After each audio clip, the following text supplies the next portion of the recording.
Chapter 5. Account of all that passed on the night on February 27th, 1757. On the evening of the interview referred to, the master went abroad. He was abroad a great deal the next day, also that fatal 27th. But where he went, or what he did, we never concern ourselves to ask until next day. If we had done so, and by any chance found out, it might have changed all.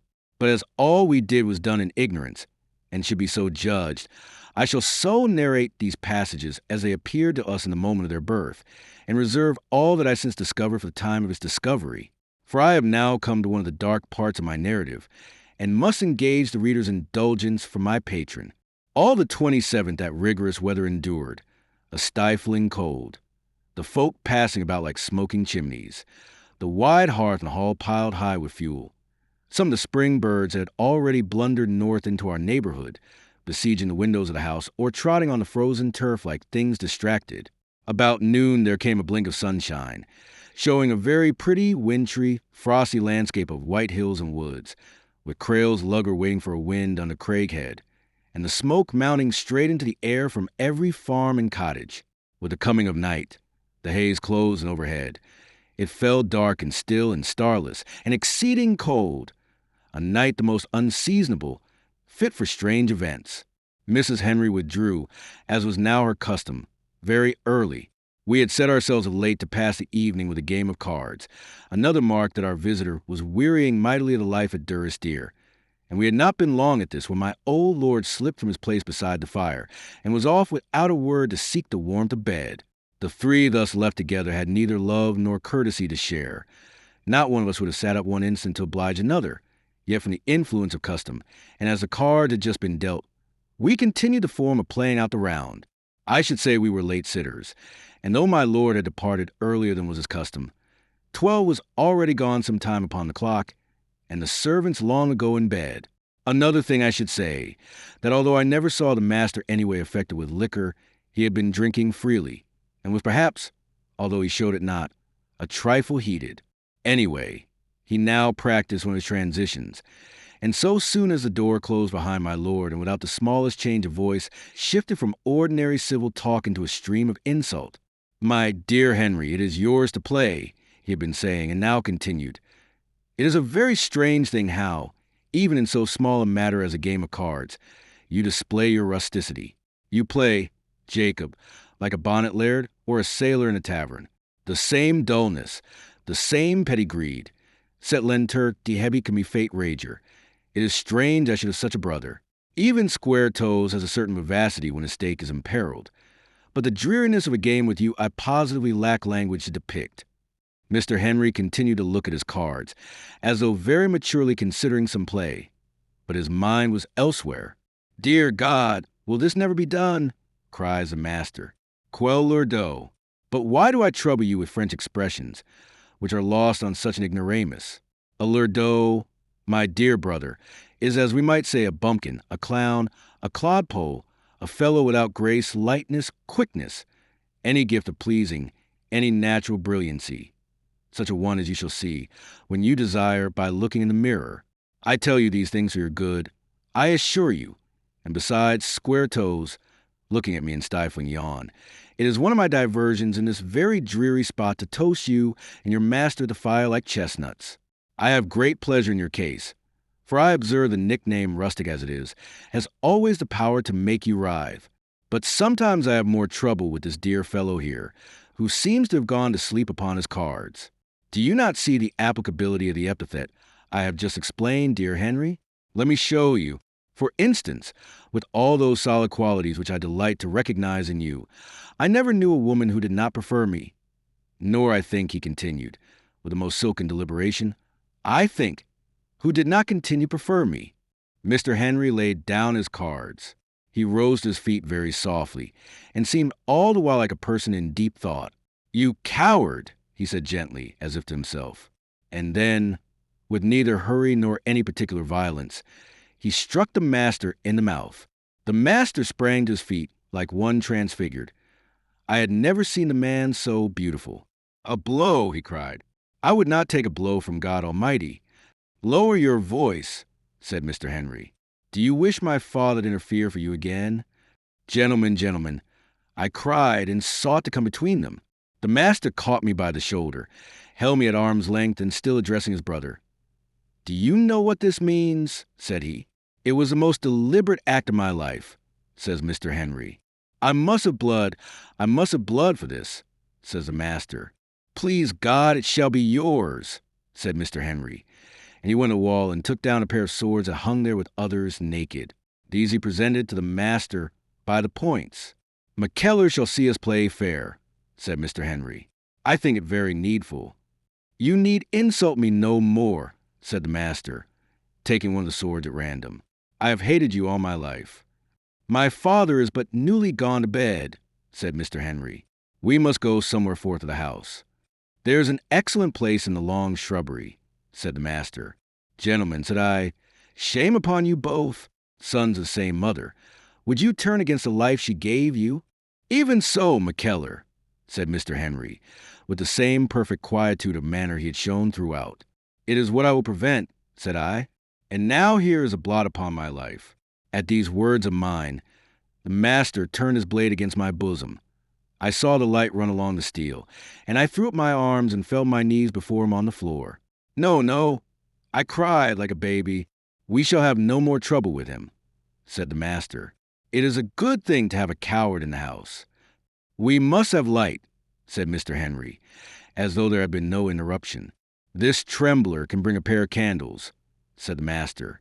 To my shame be it said, I was still so blinded with the flashing of that bare sword that I volunteered to bring a lantern. "We do not need a LL lantern," says the master, mocking me. "There is no breath of air. Come, get to your feet, take a pair of lights, and go before. I am close behind with this," making the blade glitter as he spoke. I took up the candlesticks and went before them, steps that I would give my hand to recall. But a coward is a slave at the best, and even as I went, my teeth smote each other in my mouth. It was as he had said. There was no breath stirring. A windless stricture of frost had bound the air, and as we went forth in the shine of the candles, the blackness was like a roof over our heads. Never a word was said. There was never a sound but the creaking of our steps along the frozen path. The cold of the night fell about me like a bucket of water. I shook as I went with more than terror, but my companions, bareheaded like myself and fresh from the warm ball, appeared not even conscious of the change. "Here is the place," said the master. "Set down the candles." I did as he bid me, and presently the flames went up as steady as in a chamber in the midst of the frosted trees, and I beheld these two brothers take their places. "The light is something in my eyes," said the master.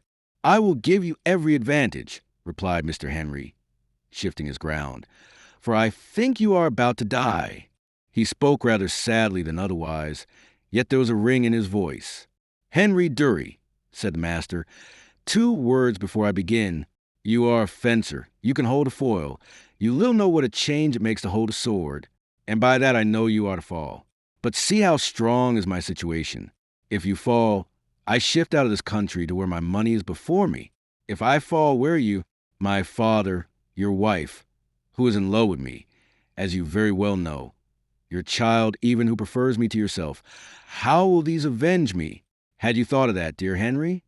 He looked at his brother with a smile, then made a fencing-room salute. Never a word said Mr. Henry, but saluted too, and the swords rang together. I am no judge of the play. My head, besides, was gone with cold and fear and horror, but it seems that Mr. Henry took and kept the upper hand from the engagement, crowding in upon his foe with contained and glowing fury.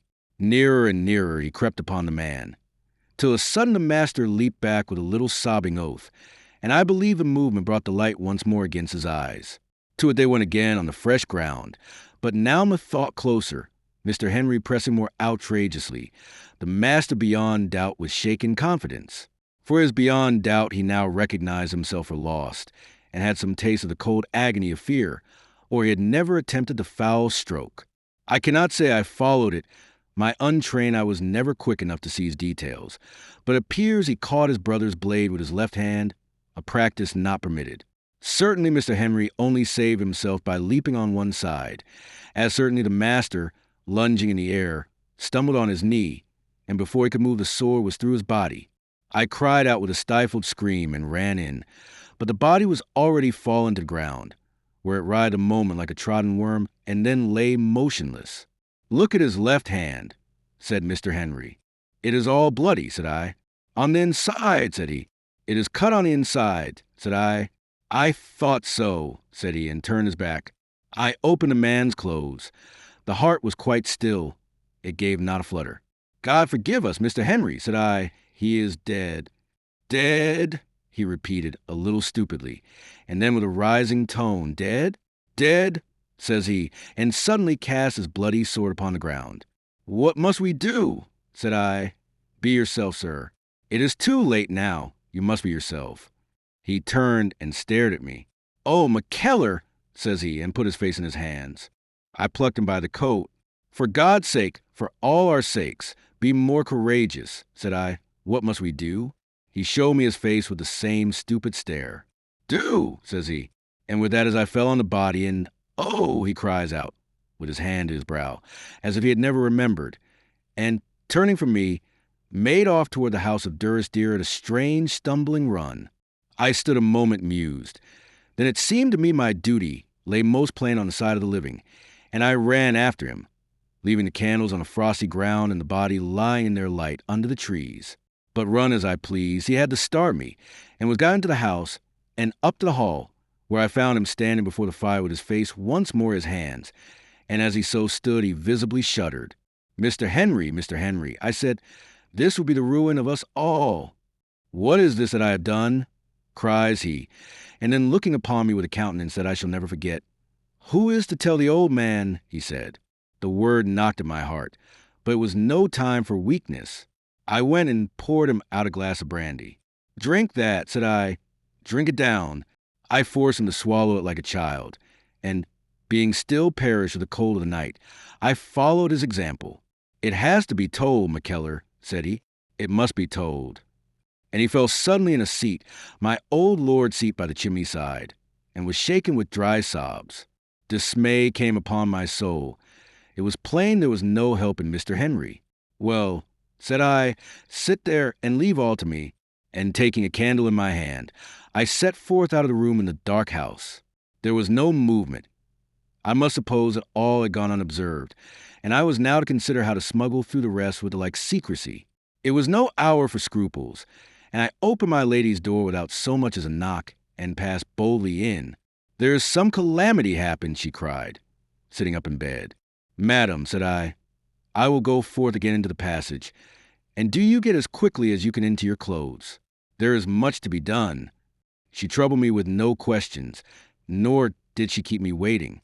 Ere I had time to prepare a word of that which I must say to her, she was on the threshold, signing me to enter. "Madam," said I, "if you cannot be very brave, I must go elsewhere, for if no one helps me tonight, there is an end of the house of Durie." "I am very courageous," said she, and she looked at me with a sort of smile, very painful to see, but very brave too. "It has come to a duel," said I. "A duel?" she repeated. "A duel? Henry and the master," said I. "Things have been borne so long, things of which you know nothing, which you would not believe if I should tell. But tonight it went too far, and when he insulted you—" "Stop," said she. "He? Who? Oh, madam," cried I, my bitterness breaking forth. "Do you ask me such a question? Indeed, then, I may go elsewhere for help. There is none here." "I do not know in what I have offended you," said she. "Forgive me. Put me out of the suspense." But I dared not tell her yet. I felt not sure of her, and at the doubt, and under the sense of impotence it brought with it, I turned on the poor woman with something near to anger. "Madam," said I, "we are speaking of two men. One of them insulted you, and you asked me which. I will help you to the answer. With one of these men you have spent all your hours. Has the other approached you? To one you have been always kind. To the other, as God sees me and judges between us two, I think not always. Has his love ever failed you? Tonight one of these two men told the other, in my hearing, the hearing of a hired stranger, that you were in love with him. Before I say one word, you shall answer your own question. Which was it? Nay, madam, you shall answer me another. If it has come to this dreadful end, whose fault is it?" She stared at me like one dazzled. Good God, she said once in a kind of bursting exclamation, and then a second time in a whisper to herself. Great God! In the name of mercy, McKellar, what is wrong? She cried. I am made up. I can hear all. You are not fit to hear, said I. Whatever it was, you shall say first it was your fault. Oh, she cried, with a gesture of wringing her hands. This man will drive me mad. Can you not put me out of your thoughts? I think not once of you, I cried. I think of none but my dear unhappy master. Ah, she cried, with her hand to her heart. Is Henry dead? Lower your voice, said I. The other. I saw her sway like something stricken by the wind, and I know not whether in cowardice or misery, turned aside and looked upon the floor. These are dreadful tidings, said I at length, when her silence began to put me in some fear, and you and I behold to be the more bold if the house is to be saved. Still she answered nothing. There is Miss Catherine besides, I added. Unless we bring this matter through, her inheritance is like to be a shame. I do not know if it was the thought of her child or the naked word shame that gave her deliverance. At least, I had no sooner spoken than a sound passed her lips. The like of it I never heard. It was as though she had lain buried under a hill and sought to move that burthen. And the next moment she had found a sort of voice. It was a fight, she whispered. It was not, and she paused upon the word. It was a fair fight on my dear master's part, said I. As to the other, he was slain in the very act of a foul stroke. Not now, she cried. Madam, said I, hatred of that man glows in my bosom like a burning fire. Aye, even now he is dead. God knows, I would have stopped the fighting had I dared. It is my shame I did not. But when I saw him fall, if I could have spared one thought from pitying of my master, it had been to exult in that deliverance. I did not know if she marked, but her next words were, My lord. That shall be my part, said I. You will not speak to him as you have to me, she asked. Madam, said I, have you not someone else to think of? Leave my lord to me. Someone else, she repeated. Your husband, said I. She looked at me with a countenance illegible. Are you going to turn your back on him? I asked. Still she looked at me. Then her hand went to her heart again. No, said she. God bless you for that word. I said, Go to him now, where he sits in the hall. Speak to him. It matters not what you say. Give him your hand. Say, I know all. If God gives you grace enough, say, Forgive me. God strengthen you and make you merciful, said she. I will go to my husband. Let me light you there, said I, taking up the candle. I will find my way in the dark, she said with a shudder, and I think the shudder was at me. So we separated. She downstairs to where a little light glimmered in the hall door. I along the passage to my lord's room. It seems hard to say why, but I could not burst on the old man as I could on the young woman. With whatever reluctance, I must knock, but his old slumbers were light, or perhaps he slept not, and at the first summons I was bidden enter. He, too, sat up in bed, very aged and bloodless he looked, and whereas he had a certain largeness of appearance when dressed for daylight, he now seemed frail and little in his face, the wig being laid aside, not bigger than child's. This daunted me, nor less the haggard surmise of misfortune in his eye. Yet his voice was even peaceful as he inquired my errand. I set my candle down upon a chair, leaned on the bed-foot, and looked at him. Lord Durrisdeer, said I, it is very well known to you that I am a partisan in your family. I hope we are none of us partisans, said he, that you love my son sincerely. I have always been glad to recognize. Oh, my lord, we are past the hour of these civilities, I replied. If we are to save anything out of the fire, we must look the fact in its bare countenance. A partisan I am. Partisans we have all been. It is as a partisan that I am here in the middle of the night to plead before you. Hear me. Before I go, I will tell you why. I would always hear you, Mr. McKellar, said he, and that at any hour, whether the day or night, for I will be always sure you had a reason. You spoke once before to very proper purpose. I have not forgotten that. I am here to plead the cause of my master, I said. I need not tell you how he acts. You know how he is placed. You know with what generosity he has always met your wishes. I corrected myself. stumbling at that name of son. You must know what he has suffered about his wife. Mr. McKellar, cried my lord, rising in bed like a bearded lion. You said you would hear me. I continued, what you do not know, what you should know. One of the things I am here to speak of is the persecution he must bear in private. Your back is not turned before one whom I dare not name to you falls upon with the most unfeeling taunts.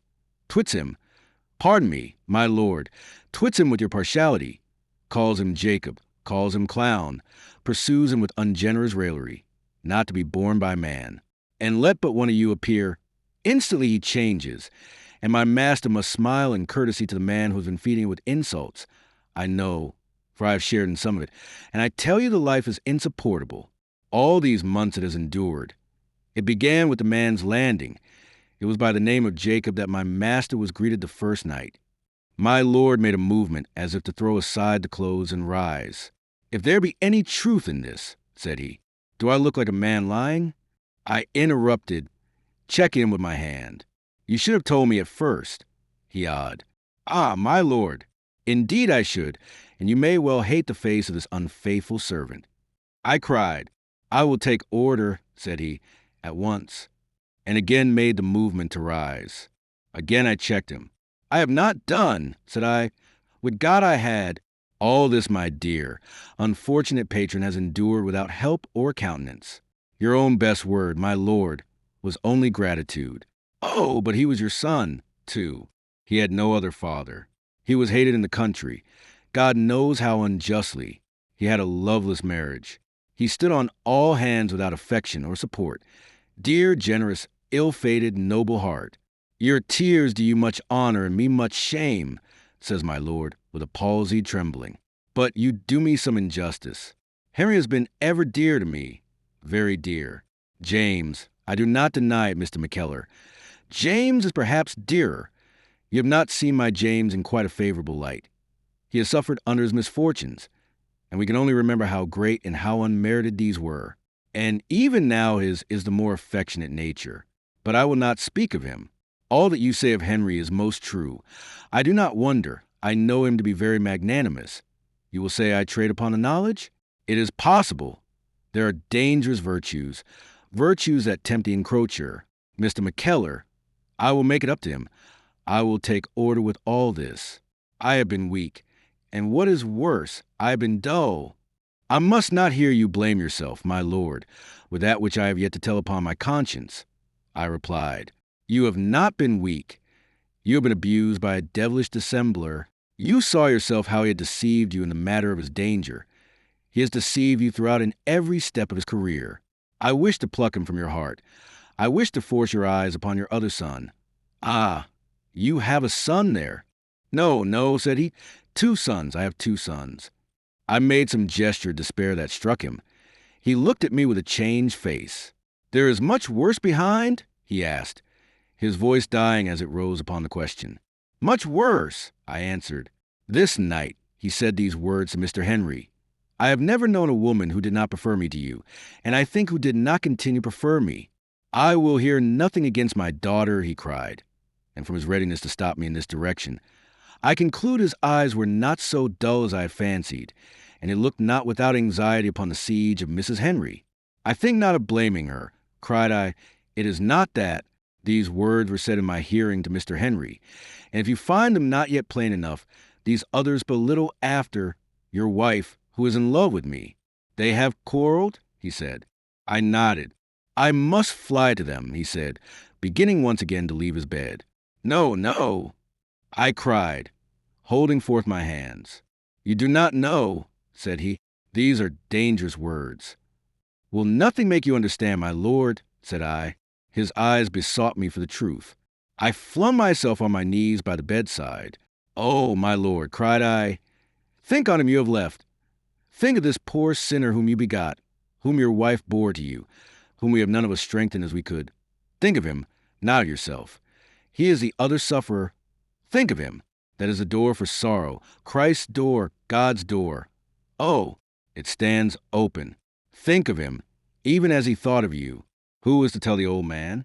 These were his words. It was for that I came, That is why I am here pleading at your feet." "Let me get up," he cried, thrusting me aside, and was on his feet before myself. His voice shook like a sail in the wind, yet he spoke with a good loudness. His face was like the snow, but his eyes were steady and dry. "Here is too much speech," said he. "Where was it?" "In the shrubbery," said I. "And Mr. Henry?" he asked. And when I had told him, he nodded his old face in thought. "And Mr. James?" says he.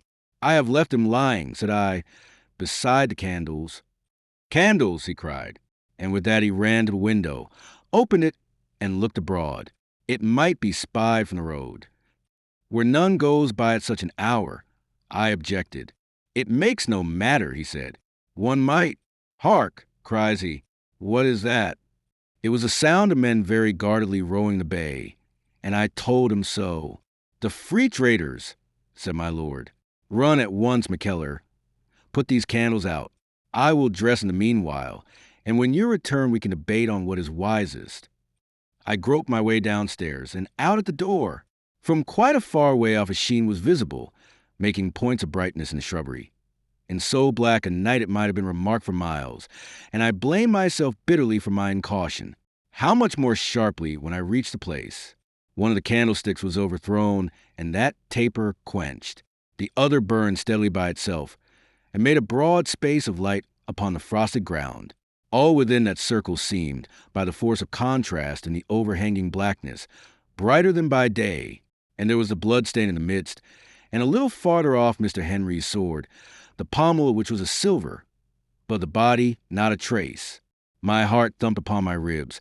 The hair stirred upon my scalp, as I stood there staring.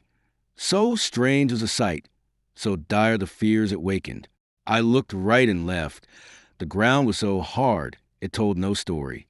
I stood and listened till my ears ached, but the night was hollow about me like an empty church. Not even a ripple stirred upon the shore. It seemed you might have heard a pin drop in the county. I put the candle out, and the blackness fell about me groping dark. It was like a crowd surrounding me, and I went back to the house of Durst Deer, with my chin upon my shoulder, startling as I went with craven suppositions. In the door a figure moved to meet me, and I had near screamed with terror ere I recognized Mrs. Henry. "Have you told him?" says she. "It was he who sent me," said I. "It is gone. But why are you here?" "It is gone," she repeated. "What is gone?" "The body," said I. "Why are you not with your husband?" "Gone," said she. "You cannot have looked. Come back." "There is no light now," said I. "I dare not. I can see in the dark. I have been standing here so long," said she. "Come, give me your hand." We returned to the shrubbery hand in hand, and to the fatal place. "Take care of the blood," said I. "Blood?" she cried, and started violently back. "I suppose it will be," said I. "I am like a blind man." "No," said she. "Nothing. Have you not dreamed?" "Ah, would to God we had," cried I. She spied the sword, picked it up, and seeing the blood, let it fall again with her hands thrown wide. "Ah!" she cried, and then, with an instant courage, handled it the second time, and thrust it to the hilt into the frozen ground. "I will take it back and clean it properly," says she, and again looked about her on all sides. "It cannot be that he was dead," she added. "There was no flutter of his heart," said I, and then remembering. "Why are you not with your husband?" "It is no use," said she. "He will not speak to me." "Not speak to you?" I repeated. "Oh, you have not tried." "You have a right to doubt me," she replied, with a gentle dignity.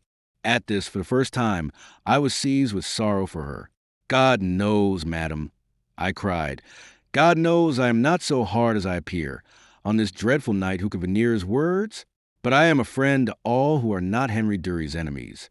"It is hard, then, you should hesitate about his wife," said she.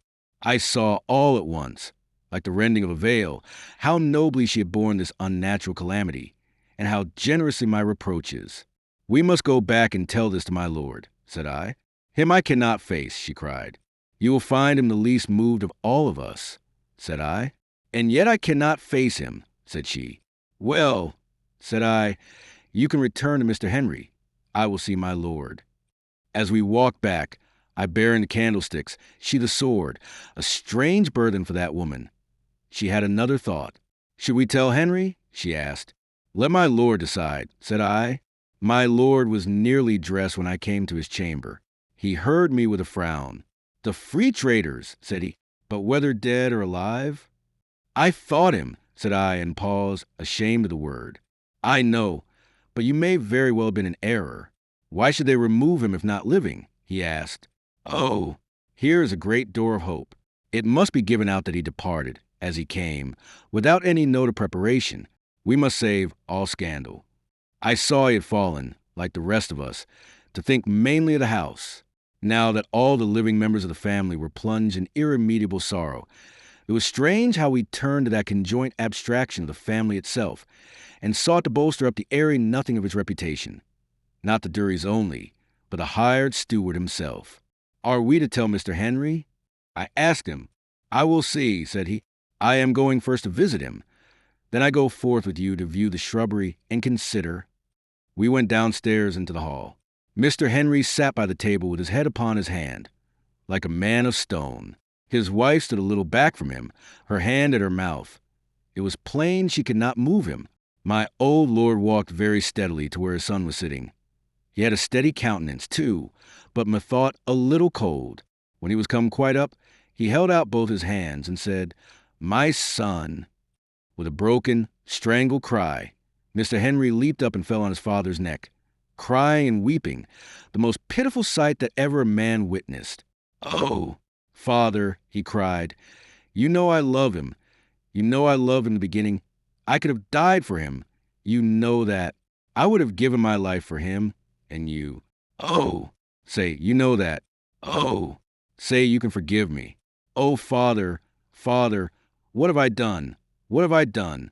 And we used to be bairns together, and wept and sobbed and fondled the old man and clutched him about the neck with the passion of a child in terror. And then he caught sight of his wife, you would have thought for the first time, where she stood weeping to hear him, and in a moment had fallen at her knees. "And oh, my lass," he cried, "you must forgive me too. Not your husband. I have only been the ruin of your life. But you knew me when I was a lad. There was no harm in Henry Durie then. He meant I to be a friend to you. It's him. It's the old baron that played with you. Oh, can ye never forgive him?" Throughout all this my lord was like a cold, kind spectator with his wits about him. At the first cry, which was indeed enough to call the house about us, he had said to me over his shoulder, "Close the door." And now he nodded to himself. "We may leave him to his wife now," says he. "Bring a light, Mr. McKellar." Upon my going forth again with my lord, I was aware of a strange phenomenon. For though it was quite dark and the night not yet old, methought I smelt the morning. At the same time there went a tossing to the branches of the evergreens, so that they sounded like a quiet sea, and the air pulled at times against our faces, and the flame of the candles shook. We made the more speed, I believe, being surrounded by this bustle, visited the scene of the duel, where my lord looked upon the blood with stoicism, and passing farther on toward the landing place, came at last upon some evidences of a truth. For, first of all, where there was a pool across the path, the ice had been trodden in, plainly by more than one man's weight. Next, and but a little farther, a young tree was broken, and down by the landing place, where the traders' boats were usually beached, another stain of blood marked where the body must have been infallibly set down to rest the bearers. This stain we set ourselves to wash away with the sea water, carrying it in my lord hat. And as we were thus engaged, there came up a sudden moaning gust, and left us instantly benighted. "It will come to snow," says my lord, "and the best thing that we could hope. Let us go back now." We could do nothing in the dark. As we went houseward, the wind being again subsided, we were aware of a strong pattering noise about us in night, and when we issued from the shelter of the trees, we found it raining smartly. Throughout the whole of this, my lord's clearness of mind, no less than his activity of body, had not ceased to minister to my amazement. He set the crown upon it in the council we held on our return. The free traders had certainly secured the master, though whether dead or alive we were still left to our conjectures. The rain would, long before day, wipe out all marks of the transaction. By this we must profit. The master had unexpectedly come after the fall of night. It must now be given out he had as suddenly departed before the break of day, and To make all this plausible, it now only remained for me to mount into the man's chamber and pack and conceal his baggage. True, we still lay at the discretion of the traders, but that was the incurable weakness of our guilt. I heard him, as I said, with wonder, and hastened to obey. Mr. and Mrs. Henry were gone from the hall. My lord, for warmth's sake, hurried to his bed. There was still no sign of stir among the servants, and as I went up the tower stair and entered the dead man's room, a horror of solitude weighed upon my mind. To my extreme surprise, it was all in the disordered departure of his 3 portmanteaus. 2 were already locked. The third lay open and near full. At once there flashed upon me some suspicion of the truth. The man had been going, after all. He had but waited upon Crail, as Crail waited upon the wind. Early in the night the seaman had perceived the weather changing. The boat had come to give notice of the change and called a passenger aboard, and the boat's crew had stumbled on him dying in his blood. Nay, and there was more behind. This prearranged departure shed some light upon his inconceivable insult of the night before. It was a parting shot, hatred being no longer checked by policy. And, for another thing, the nature of that insult and the conduct of Mrs. Henry pointed to one conclusion, which I have never verified, and can now never verify until a great assize, the conclusion that he had at last forgotten himself, had gone too far in his advances, and had been rebuffed. It can never be verified, as I say, but as I thought of it that morning among his baggage, the thought was sweet to me like honey. Into the open portmanteau I dipped a little ere I closed it. The most beautiful lace and linen, many suits of those fine plain clothes in which he loved to appear, a book or 2, and those of the best, Caesar's Commentaries, a volume of Mr. Hobbes, the Henriade of M. de Voltaire, a book upon the Indies, one on the mathematics, far beyond where I have studied. These were what I observed with very mingled feelings. But in the open portmanteau, no papers of any description. This set me musing. It was possible the man was dead, but since the traders had carried him away, not likely. It was possible he might still die of his wound, but it was also possible he might not. And in this latter case, I was determined to have the means of some defense. One after another, I carried his portmanteaus to a loft in the top of the house, which we kept locked, went to my own room for my keys, and, returning to the loft, had the gratification to find 2 that fitted pretty well. In one of the portmanteaus there was a shade-green letter case, which I cut open with my knife, and thenceforth, so far as any credit went, the man was at my mercy. Here was a vast deal of gallant correspondence, chiefly of his Paris days. And what was more to purpose, here were the copies of his own reports to the English secretary, and the originals of the secretary's answers, a most damning series. Such as a publisher would be to wreck the master's honor and to set a price upon his life. I chuckled to myself as I ran through the documents. I rubbed my hands. I sang aloud in my glee. Day found me at the pleasing task, nor did I then remit my diligence, except in so far as I went to the window, looked out for a moment, to see the frost quite gone, the world turned black again, and the rain and the wind driving in the bay, and to assure myself that the lugger was gone from its anchorage and the master, whether dead or alive, now tumbling on the Irish Sea.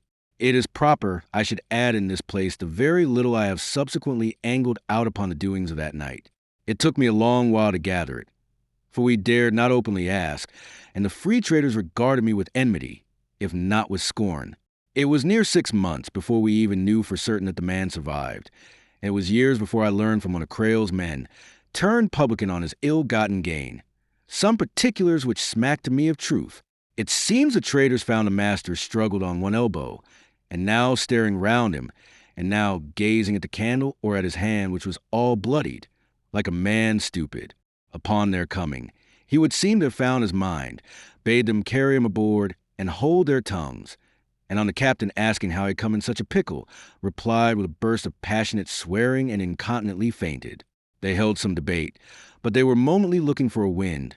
They were highly paid to smuggle into France, and did not care to delay, besides which, he was well enough liked by these abominable wretches. They supposed him under capital sentence, knew not in what mischief he might have got his wound, and judged it a piece of good nature to remove him out of the way of danger.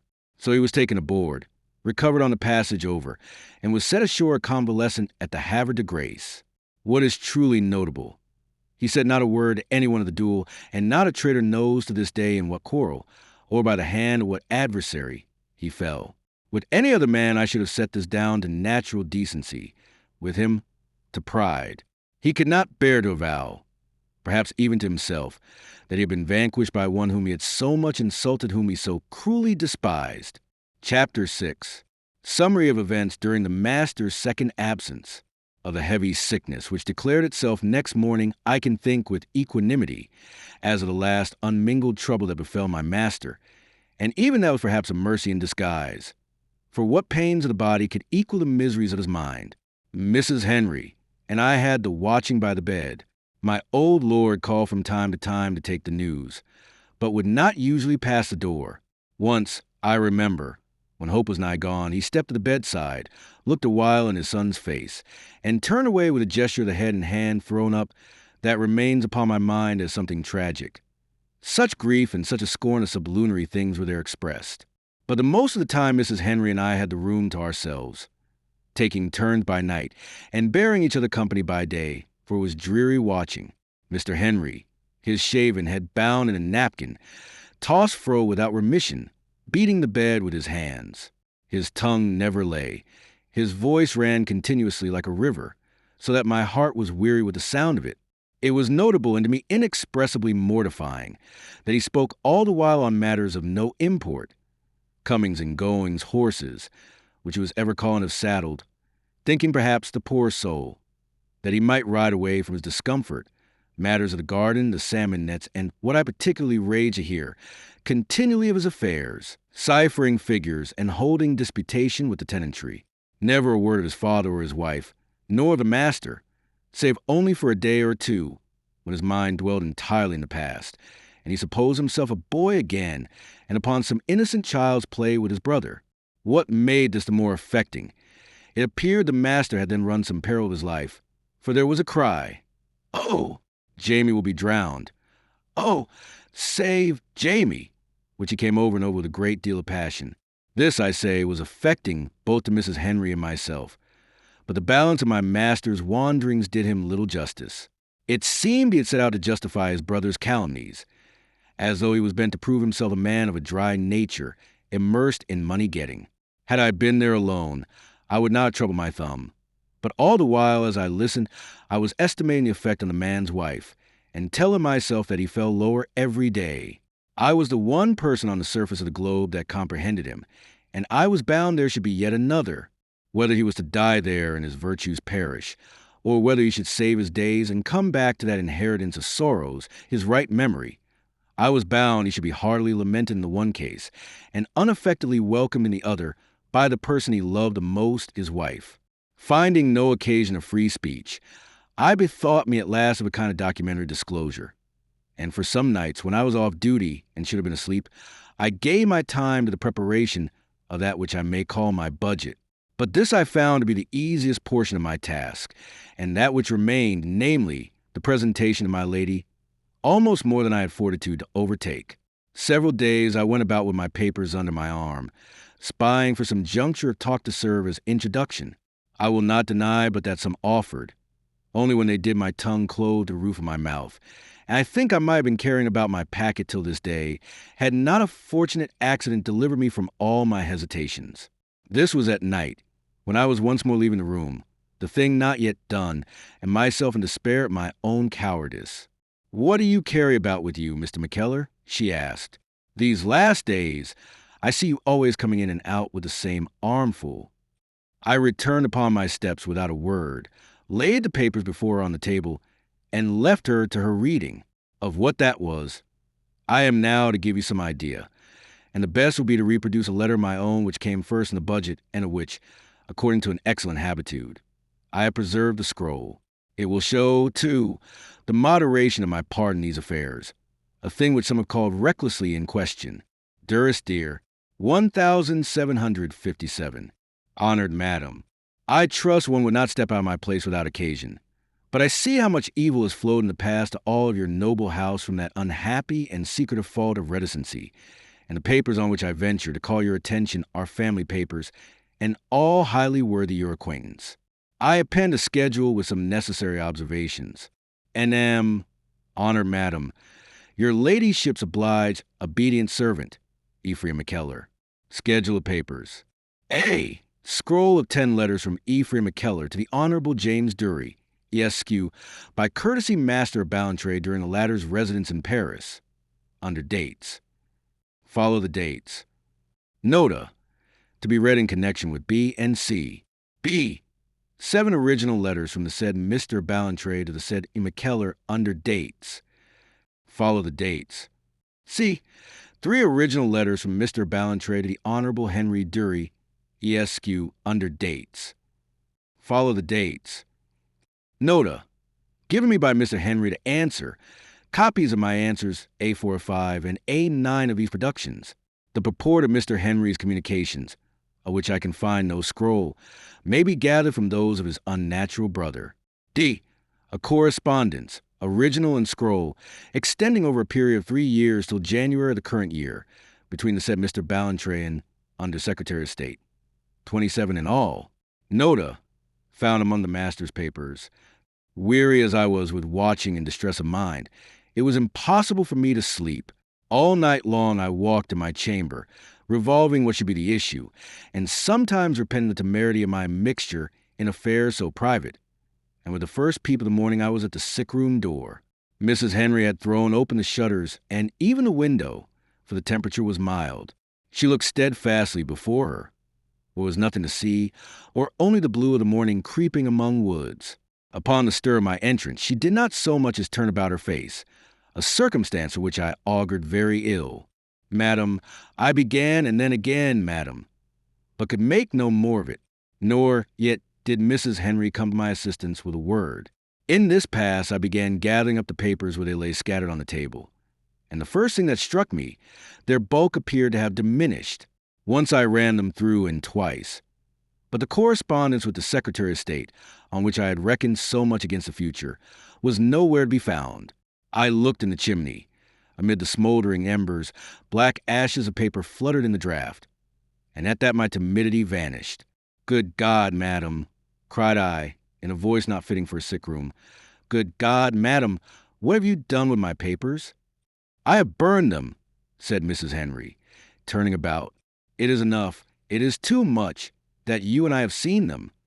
"This is a fine night's work that you have done," cried I, "and all to save the reputation of a man that ate bread by the shedding of his comrade's blood, as I do by the shedding of ink. To save the reputation of that family in which you are a servant, Mr. McKellar," she returned, "and for which you have already done so much." "It is a family I will not serve much longer," I cried, "for I am driven desperate. You have stricken the sword out of my hands. You have left us all defenseless. I had always these letters I could shake over his head. And now, what is to do? We are so falsely situate, we dare not show the man the door. The country would fly on fire against us. And I had this one hold upon him. And now it is gone. Now he may come back tomorrow, and we must all sit down with him to dinner, go for a stroll with him on the terrace, or take a hand at cards, of all things, to divert his leisure. No, madam, God forgive you, if he can find it in his heart, for I cannot find it in mine." "I wonder to find you so simple, Mr. McKellar," said Mrs. Henry. "What does this man value reputation? But he knows how high we prize it. He knows we would rather die than make these letters public. And do you suppose he would not trade upon the knowledge? What you call your sword, Mr. McKellar, and which had been won indeed against a man of any remnant of propriety, would have been but a sword of paper against him. He would smile in your face at such a threat. He stands upon his degradation. He makes that his strength. It is in vain to struggle with such characters." She cried out this last a little desperately, and then with more quiet. "No, Mr. McKellar, I have thought upon this matter all night, and there is no way out of it. Papers or no papers, the door of this house stands open for him. He is the rightful heir, forsooth. If we sought to exclude him, all would redound against poor Henry, and I should see him stoned again upon the streets. Ah, if Henry dies, it is a different matter. They have broke the entail for their own good purposes. The estate goes to my daughter, and I shall see who sets a foot upon it. But if Henry lives, my poor Mr. McKellar, and that man returns, we must suffer. Only this time it will be together." On the whole, I was well pleased with Mrs. Henry's attitude of mind. Nor could I even deny there was some cogency in that which he advanced about the papers. "Let us say no more about it," said I. "I can only be sorry I trusted a lady with the originals, which was an unbusinesslike proceeding at the best. As for what I said of leaving the service of the family, it was spoken with the tongue only, and you may set your mind at rest. I belong to dearest dear Mrs. Henry, as if I had been born there." I must do her the justice to say she seemed perfectly relieved. So that we began this morning, as we were to continue for so many years, on a proper ground of mutual indulgence and respect. The same day, which was certainly prededicate to joy, we observed the first signal of recovery in Mr. Henry, and about 3 of the following afternoon, he found his mind again, recognizing me by name with the strongest evidences of affection. Mrs. Henry was also in the room at the bedfoot, but it did not appear that he observed her. And indeed, the fever being gone, he was so weak that he made but the one effort and sank again into lethargy. The course of his restoration was now slow but equal. Every day his appetite improved. Every week we were able to remark an increase both of strength and flesh, and before the end of the month he was out of bed and had even begun to be carried in his chair upon the terrace. It was perhaps at this time that Mrs. Henry and I were the most uneasy in mind. Apprehension for his days was at an end, and a worse fear succeeded. Every day we drew consciously nearer to a day of reckoning, and the days passed on, and still there was nothing. Mr. Henry bettered in strength. He held long talks with us on a great diversity of subjects. His father came and sat with him and went again, and still there was no reference to the late tragedy or to the former troubles which had brought it on. Did he remember and conceal his dreadful knowledge, or was the whole blotted from his mind? This was the problem that kept us watching and trembling all day when we were in his company, and held us awake at night when we were in our lonely beds. We knew not even which alternative to hope for, both appearing so unnatural and pointing so directly to an unsound brain. Once this fear offered, I observed his conduct with sedulous particularity. Something of the child he exhibited, a cheerfulness quite foreign to his previous character, an interest readily aroused, and then very tenacious, in small matters which he had heretofore despised. When he was stricken down, I was his only confidant, and I may say his only friend, and he was on terms of division with his wife. Upon his recovery, all was changed, the past forgotten, the wife first, and even single in his thoughts. He turned to her with all his emotions, like a child to its mother, and seemed secure of sympathy, called her in all his needs with something of that querulous familiarity that marks a certainty of indulgence. And I must say, in justice to the woman, he was never disappointed.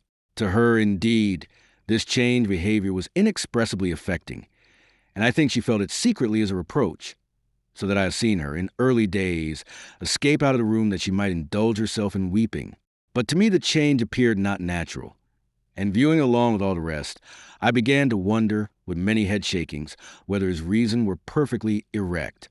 As this doubt stretched over many years, endured indeed until my master's death, and clouded all our subsequent relations, I may well consider it more at large.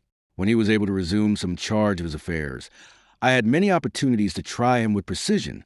There was no lack of understanding, nor yet of authority, but the old continuous interest had quite departed. He grew readily fatigued and fell to yawning, and he carried into money relations, where it is certainly out of place, a facility that bordered upon slackness. True, since we had no longer the exactions of the master to contend against, there was the less occasion to raise strictness into principle or do battle for a farthing. True, again, there was nothing excessive in these relaxations, or I would have been no party to them. But the whole thing marked a change, very slight yet very perceptible. And though no man could say my master had gone all out of his mind, no man could deny that he had drifted from his character. It was the same to the end, with his manner and appearance. Some of the heat of the fever lingered in his veins. His movements a little hurried, his speech notably more voluble, yet neither truly amiss. His whole mind stood open to happy impressions, welcoming these and making much of them. But the smallest suggestion of trouble or sorrow he received with visible impatience and dismissed again with immediate relief. It was to this temper that he owed the felicity of his later days. And yet here it was, if anywhere, that you could call the man insane. A great part of this life consists in contemplating what we cannot cure, But Mr. Henry, if he could not dismiss solicitude by an effort of the mind, must instantly and at whatever cost annihilate the cause of it, so that he played alternately the ostrich and the bull. It is to this strenuous cowardice of pain that I have to set down all the unfortunate and excessive steps of his subsequent career. Certainly this was a reason of his beating McManus, the groom, a thing so much out of all his former practice, and which awakened so much comment at the time. It is to this, again, that I must lay the total loss of near upon £200, more than a half of which I could have saved if his impatience would have suffered me. But he preferred loss or any desperate extreme to a continuance of mental suffering. All this has led me far from our immediate trouble. Whether he remembered or had forgotten his late dreadful act, and if he remembered in what light he viewed it, the truth burst upon us suddenly, and was indeed one of the chief surprises of my life. He had been several times abroad, and was now beginning to walk a little with an arm, when it chanced I should be left alone with him upon the terrace. He turned to me with a singular furtive smile, such as schoolboys use when in fault, and says he, in a private whisper and without the least preface, "Where have you buried him?" I could not make one sound in answer. "Where have you buried him?" he repeated. "I want to see his grave. I conceived I had best take the bull by the horns." "Mr. Henry," said I have news to give that will rejoice you exceedingly. In all human likelihood, your hands are clear of blood. I reason from certain indices, and by these it should appear your brother was not dead, but was carried and swound on board the lugger. But now he may be perfectly recovered.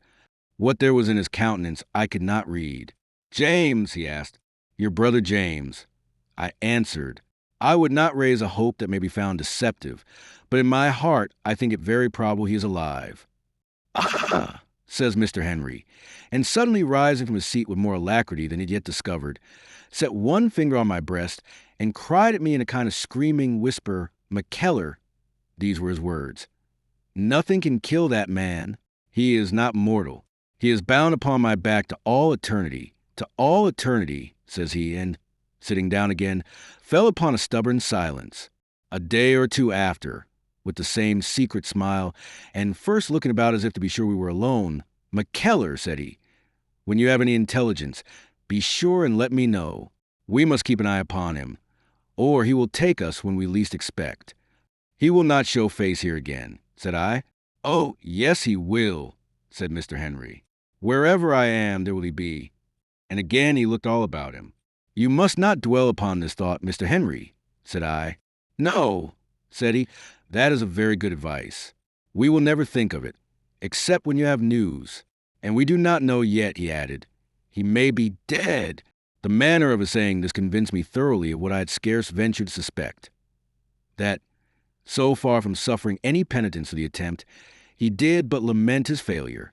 This was a discovery I kept to myself, fearing it might do him a prejudice with his wife.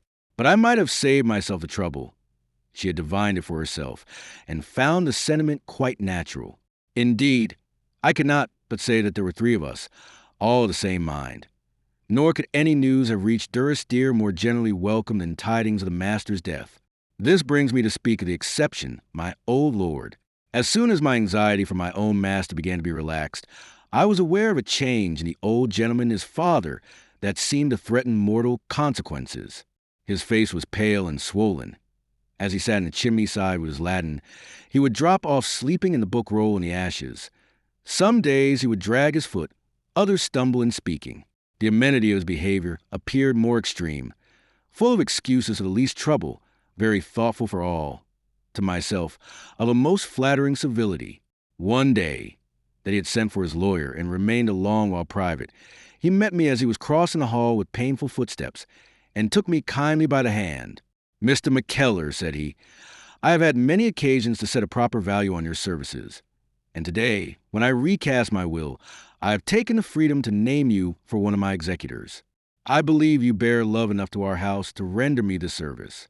At that very time he passed the greater portion of his days in slumber, from which it was often difficult to rouse him, seemed to have lost all count of years, and had several times, particularly on waking, called for his wife and for an old servant whose very gravestone was now green with moss. If I had been put to my oath, I must have declared he was incapable of testing, and yet there was never withdrawn more sensible in every trait, or showing a more excellent judgment both of persons and affairs. His dissolution, though it took not very long, proceeded by infinitesimal gradations. His faculties decayed together steadily. The power of his limbs was almost gone. He was extremely deaf. His speech had sunk into mere mumblings, and yet to the end he managed to discover something of his former courtesy and kindness, pressing the hand of any that helped him, presented me with one of his Latin books, in which he had laboriously traced my name, and in 1,000 ways reminding us of the greatness of that loss, which it might almost be said we had already suffered. To the end, the power of articulation returned to him in flashes. It seemed he had only forgotten the R speech, as a child forgets his lesson, and at times he would call some part of it to mind. On the last night of his life, he suddenly broke silence with these words from Virgil: Natique pratisque alma, precer miserere, perfectly uttered and with a fitting accent. At the sudden clear sound of it we started from our several occupations, but was in vain we turned to him. He sat there silent, and to all appearance fatuous. A little later he was had to bed with more difficulty than ever before, and sometime in the night, without any more violence, his spirit fled. At a far later period I chanced to speak of these particulars with a doctor of medicine, a man of so high a reputation that I scruple to adduce his name. By his view of it, father and son both suffered from the affection, the father from the strain of his unnatural sorrows, the son perhaps in the excitation of the fever. Each had ruptured a vessel on the brain, and there was probably, my doctor added, some predisposition in the family to accidents of that description. The father sank. The son recovered all the externals of a healthy man, but it is like there was some destruction in those delicate tissues where the soul resides and does her earthly business. Her heavenly, I would fain hope, cannot be thus obstructed by material accidents. And yet, upon a more mature opinion, it matters not one jot, for he who shall pass judgment on the records of our life is the same that formed us in frailty. The death of my old lord was the occasion of a fresh surprise to us who watched the behavior of his successor. To any considering mind, the 2 sons had between them slain their father, and he who took the sword might be even said to have slain him with his hand. But no such thought appeared to trouble my new lord. He was becomingly grave. I could scarce say sorrowful, or only with a pleasant sorrow, talking of the dead with regretful cheerfulness, relating old examples of his character, smiling at them with a good conscience, and when the day of the funeral came round, doing the honors with exact propriety. I could perceive, besides, that he found a solid gratification in his accession to the title, the which he was punctilious in exacting. And now there came upon the scene a new character, and one that played his part, too, in the story. I mean the present Lord Alexander, whose birth, July 17th, 1757, filled the cup of my poor master's happiness. There was nothing then left him to wish for, nor yet leisure to wish for it. Indeed, there never was a parent so fond and doting as he showed himself. He was continually uneasy in his son's absence. Was the child abroad? The father would be watching the clouds in case it rained. Was it night? He would rise out of his bed to observe its slumbers. His conversation grew even weariful to strangers, since he talked of little but his son. In matters relating to the estate, all was designed with particular-eyed Alexander, and it would be, let us put in hand at once that the wood may be grown against Alexander's majority, or this will fall in again handsomely for Alexander's marriage. Every day this absorption of the man's nature became more observable, with many touching and some very blameworthy particulars. Soon the child could walk abroad with him, at first on the terrace, hand in hand, and afterward at large about the policies, and this grew to be my lord's chief occupation. The sound of their 2 voices, audible a great way off, for they spoke loud, became familiar in the neighborhood, and for my part one found it more agreeable than the sound of birds. It was pretty to see the pair returning, full of briars, and the father as flushed and sometimes as bemuddied as a child, for they were equal sharers in all sorts of boyish entertainment, digging in the beach, damming of streams, and what not, and I have seen them gaze through a fence at cattle with the same childish contemplation. The mention of these rambles brings me to a strange scene of which I was a witness. There was one walk I never followed myself without emotion. So often had I gone there upon miserable errands, so much had there befallen against the house of Durie dear. But the path lay handy from all points beyond the Muckle Ross, and I was driven, although much against my will, to take my use of it perhaps once in the 2 months. It befell when Mr. Alexander was of the age of 7 or 8, I had some business on the far side in the morning, and entered the shrubbery on my homeward way, about 9 of a bright forenoon. It was that time of year when the woods are all in their spring colors, the thorns all in flower, and the birds in the high season of their singing. In contrast to this merriment, the shrubbery was only the more sad, and I the more oppressed by its associations. In this situation of spirit, it struck me disagreeably to hear voices a little way in front, and to recognize the tones of my lord and Mr. Alexander. I pushed ahead, and came presently into their view. They stood together in the open space where the duel was, my lord with his hand on his son's shoulder, and speaking with some gravity, at least, as he raised his head upon my coming. I thought I could perceive his countenance to lighten. "Ah," says he, "here comes a good McKellar. I have just been telling Sandy the story of this place, and how there was a man whom the devil tried to kill, and how near he came to kill the devil instead. I had thought it strange enough he should bring the child into that scene, that he should actually be discoursing of his act past measure. But the worst was yet to come, for he added, turning to his son, "You can ask McKellar. He was here and saw it." "Is it true, Mr. McKellar?" asked the child. "And did you really see the devil?" "I have not heard the tale," I replied, "and I am in a press of business." So far I said a little sourly, fencing with the embarrassment of the position, and suddenly the bitterness of the past, and the terror of that scene by candlelight, rushed in upon my mind. I bethought me that, for a difference of seconds' quickness in parade, the child before me might have never seen the day, and the emotion that always fluttered round my heart in that dark shrubbery burst forth in words. "But so much is true," I cried, "that I have met the devil in these woods, and seen him foiled here. Blessed be God that we escape with life. Blessed be God that one stone yet stands upon another in the walls of Durrisdeer. And, oh, Mr. Alexander, if ever you come by this spot, though it was 100 years hence, and you came with the gayest and the highest in the land, I would step aside and remember a bit prayer." My lord bowed his head gravely. "Ah," says he, "McKellar is always in the right. Come, Alexander, take your bonnet off." And with that he uncovered and held out his hand. "O Lord," said he, "I thank thee, and my son thanks thee, for thy manifold great mercies. Let us have peace for a little. Defend us from the evil man. Smite him, O Lord, upon the lying mouth." The last broke out in like a cry, and at that, whether remembered anger choked his utterance, or whether he perceived this was a singular sort of prayer, at least he suddenly came to a full stop, and, after a moment, set back his hat upon his head. "I think you have forgot a word, my lord," said I. "Forgive us our trespasses, as we forgive them that trespass against us. For thine is the kingdom, and the power, and the glory, for ever and ever. Amen." "Ah, that is easy saying," said my lord. "That is very easy saying, McKellar. But for me to forgive, I think I would cut a very silly figure if I had the affectation to pretend it." "The bairn, my lord," said I, with some severity, for I thought his expressions little fitted for the care of children. "Why, very true," said he. "This is dull work for a bairn. Let's go nesting." I forget if it was the same day, but it was soon after. My lord, finding me alone, opened himself a little more on the same head. "McKellar," he said, "I am now a very happy man." "I think so indeed, my lord," said I, "and the sight of it gives me a light heart. There is an obligation in happiness. Do you not think so?" says he musingly. "I think so indeed," says I, "and one in sorrow, too. If we are not here to try to do the best, in my humble opinion, the sooner we are away, the better for all parties." "Aye, but if you were in my shoes, would you forgive him?" asks my lord. The suddenness of the attack a little gravelled me.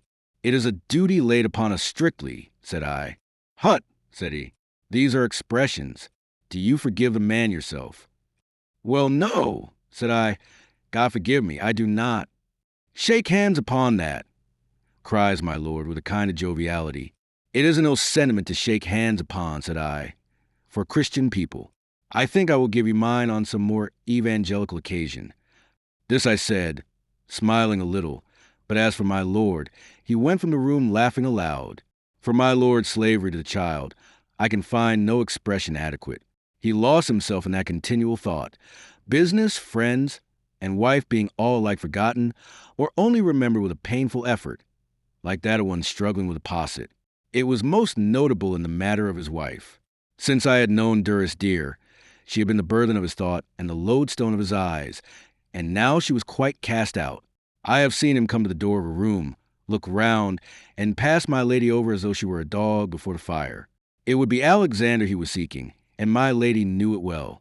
I have heard him speak to her so ruggedly that I nearly found it in my heart to intervene. The cause would still be the same, that she had in some way thwarted Alexander. Without doubt, this was in the nature of a judgment on my lady. Without doubt, she had the tables turned upon her, as only Providence can do it. She who had been cold so many years to every mark of tenderness, it was her part now to be neglected. The more praise to her that she played it well. An odd situation resulted. That we had once more two parties in the house, and that now I was of my lady's. Not that ever I lost a love, I bore my master. But, for one thing, he had the less use for my society. For another, I could not but compare the case of Mr. Alexander with that of Miss Catherine, for whom my lord had never found the least attention. And for a third, I was wounded by the change he discovered to his wife, which struck me in the nature of an infidelity. I could not but admire, besides, the constancy and kindness she displayed. Perhaps her sentiment to my lord, as it had been founded from the first in pity, was that rather a mother than a wife. Perhaps it pleased her, if I may so say, to behold her two children so happy in each other, the more as one had suffered so unjustly in the past. But for all that, and though I could never trace in her one spark of jealousy, she must fall back for society on poor neglected Miss Catherine. And I, on my part, came to pass my spare hours more and more with a mother and daughter. It would be easy to make too much of this division, for it was a pleasant family. As families go, still the thing existed. Whether my lord knew it or not, I am in doubt. I do not think he did. He was bound up so entirely in his son, but the rest of us knew it, and in a manner suffered from a knowledge. What troubled us most, however, was the great and growing danger to the child. My lord was his father over again. It was to be feared the son would prove a second master.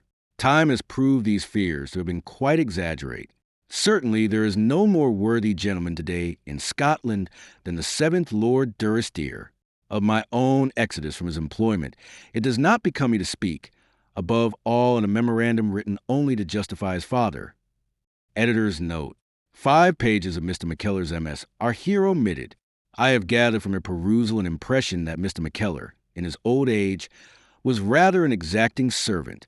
Against the 7th Lord Durie, with whom, at any rate, we have no concern, nothing material is alleged, R.L.S. But our fear at the time was lest he should turn out, in the person of his son, a second edition of his brother. My lady had tried to interject some wholesome discipline. She had been glad to give that up, and now looked on with secret dismay. Sometimes she even spoke it by hints, and sometimes, when it was brought to her knowledge some monstrous instance of my lord's indulgence, she would betray herself in a gesture or perhaps an exclamation.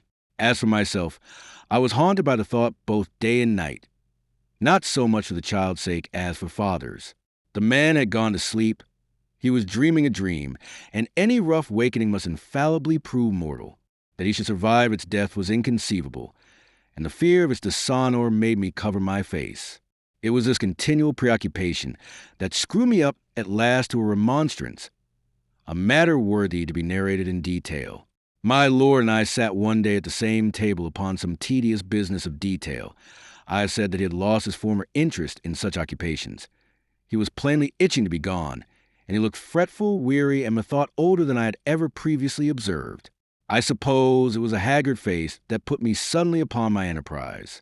"My lord," said I, with my head down, and feigning to continue my occupation.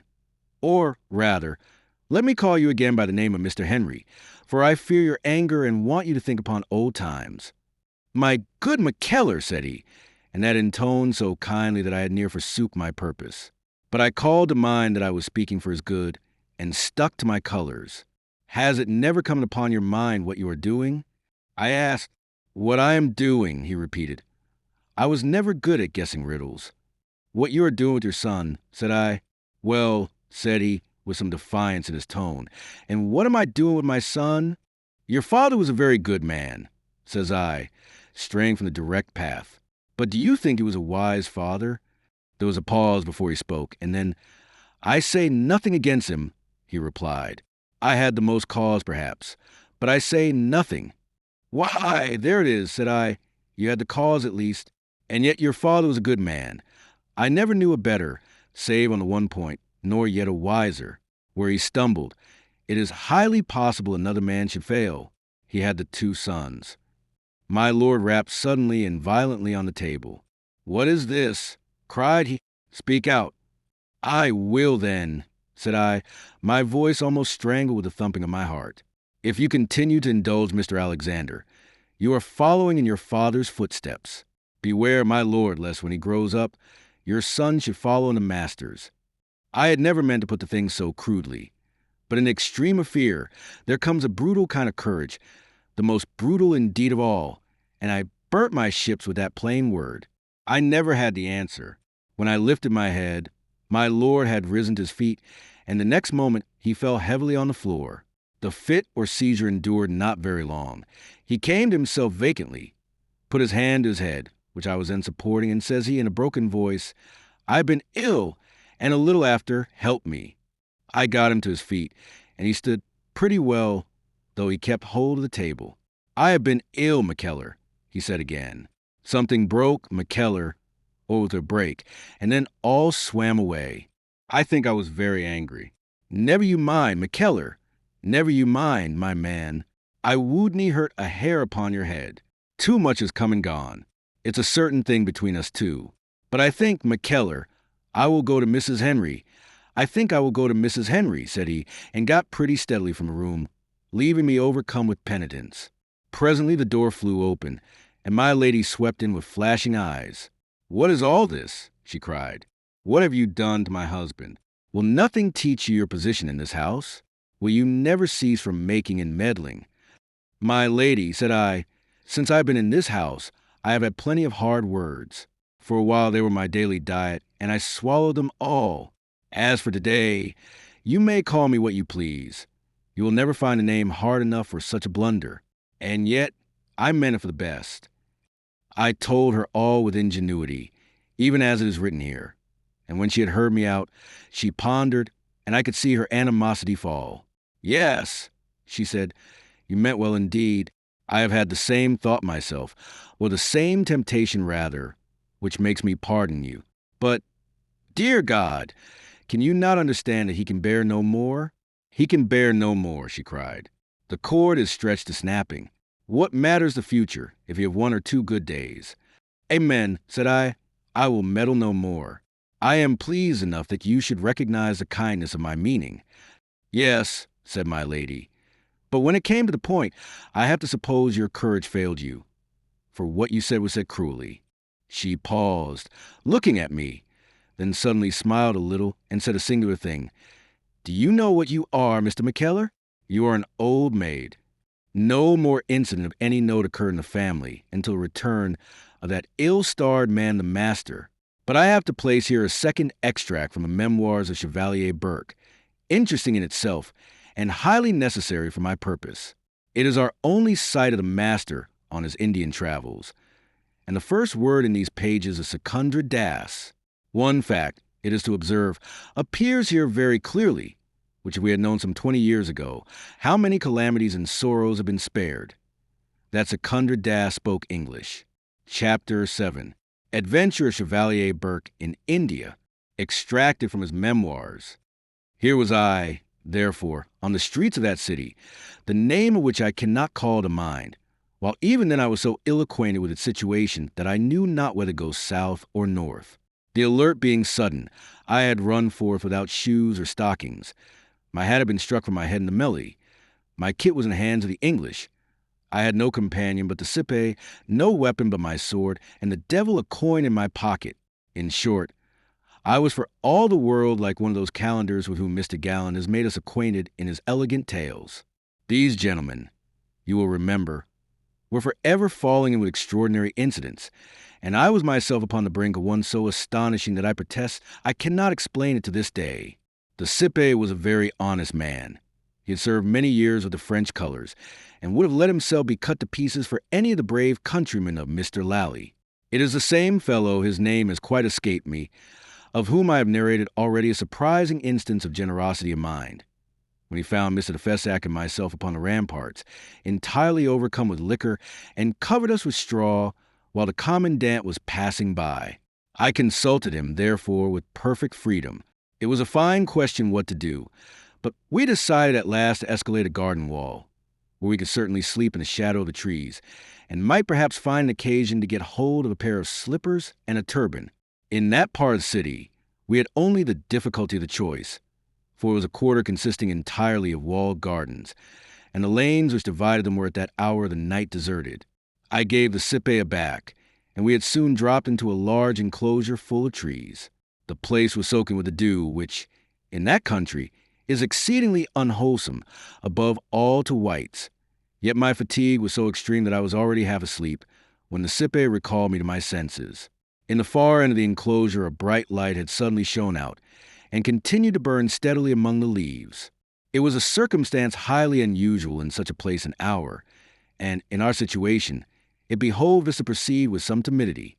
The cipe was sent to reconnoiter, and pretty soon returned with the intelligence that we had fallen extremely amiss, for the house belonged to a white man, who was in all likelihood English.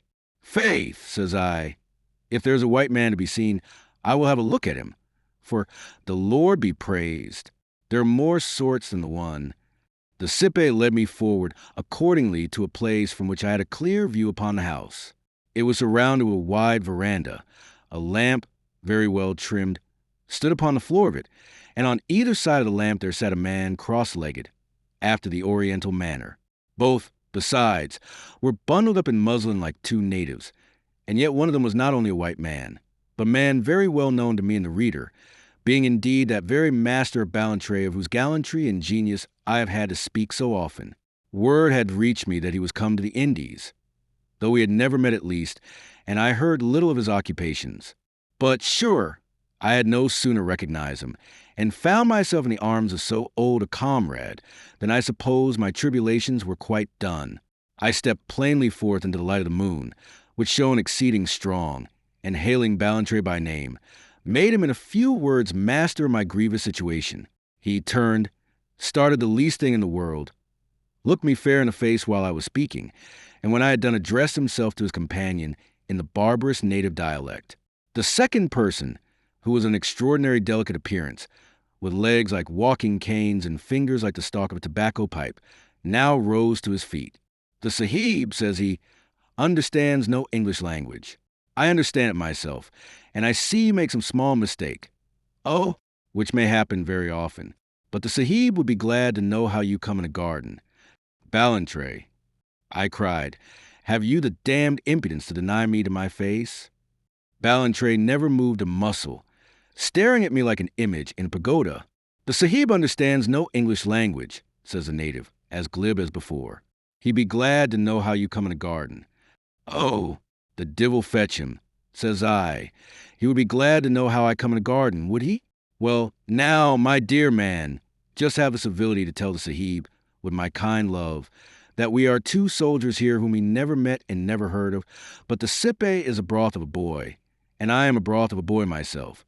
And if we don't get a full meal of meat and a turban and slippers, and the value of a gold moher in small change is a matter of convenience, bedad, my friend, I could lay my finger on a garden where there is going to be trouble."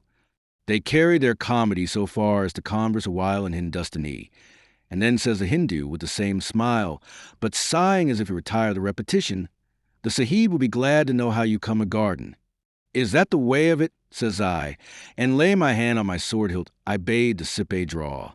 Ballantrae's Hindu, still smiling, pulled out a pistol from his bosom, and though Ballantrae himself never moved a muscle, I knew him well enough to be sure he was prepared. "The Sahib thinks you better go away," says the Hindu. Well, to be plain, it was what I was thinking myself, for the report of a pistol would have been, under Providence, the means of hanging the pair of us. "Tell the Sahib I consider him no gentleman," says I, and turned away with a gesture of contempt. I was not gone 3 steps when the voice of the Hindu called me back. "The Sahib will be glad to know if you are a damn low Irishman," says he, and at the words Ballantrae smiled and bowed very low. "What is that?" says I. "The Sahib say you ask your friend McKellar," says the Hindu. "The Sahib, he cry quits. Tell the Sahib I will give him a cure for the Scots fiddle when next we meet," cried I. The pair were still smiling as I left. There is little doubt some flaws may be picked in my own behavior, and when a man, however gallant, appeals to posterity with an account of his exploits, he must almost certainly expect to share the fate of Caesar and Alexander and to meet with some detractors. But there is one thing that can never be laid at the door of Francis Burke. He never turned his back on a friend.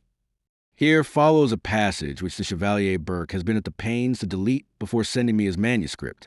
Doubtless, it was some very natural complaint of what he supposed to be an indiscretion on my part, though, indeed, I can call none to mind. Perhaps Mr. Henry was less guarded, or it is just possible the master found the means to examine my correspondence, and himself read the letter from Troyes, in revenge for which this cruel jest was perpetrated on Mr. Burke in his extreme necessity. The master, for all his wickedness, was not without some natural affection.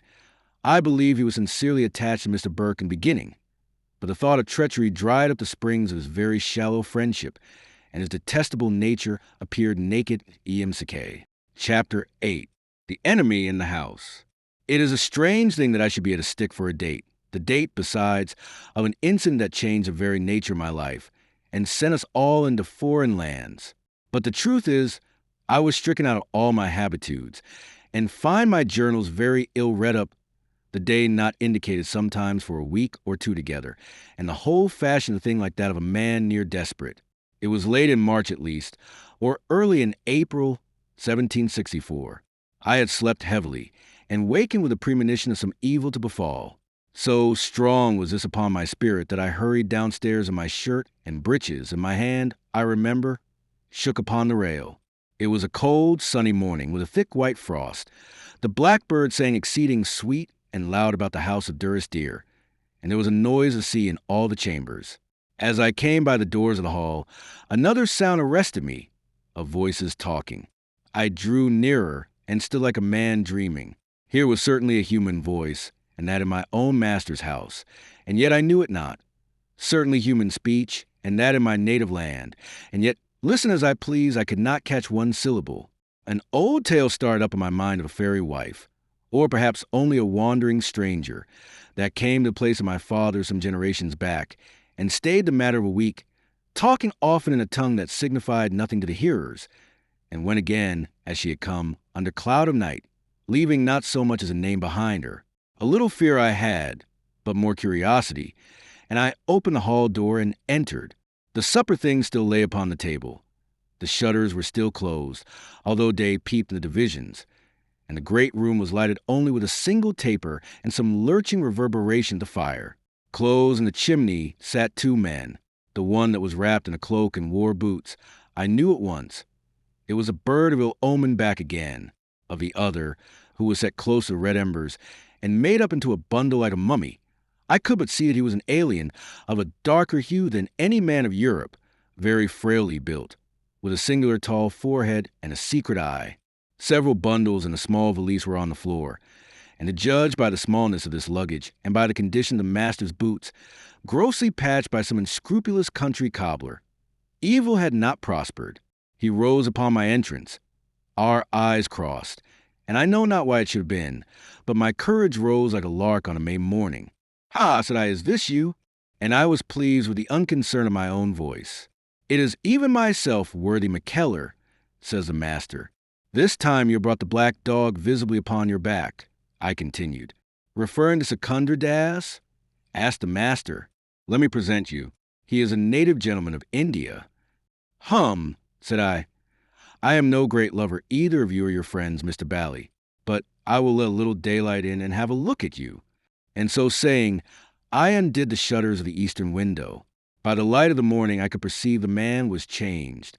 Later, when we were all together, I was more struck to see how lightly time had dealt with him. But the first glance was otherwise. "You are getting an old man," said I. A shade came upon his face.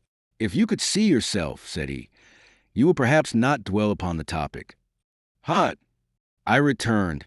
"Old age is nothing to me."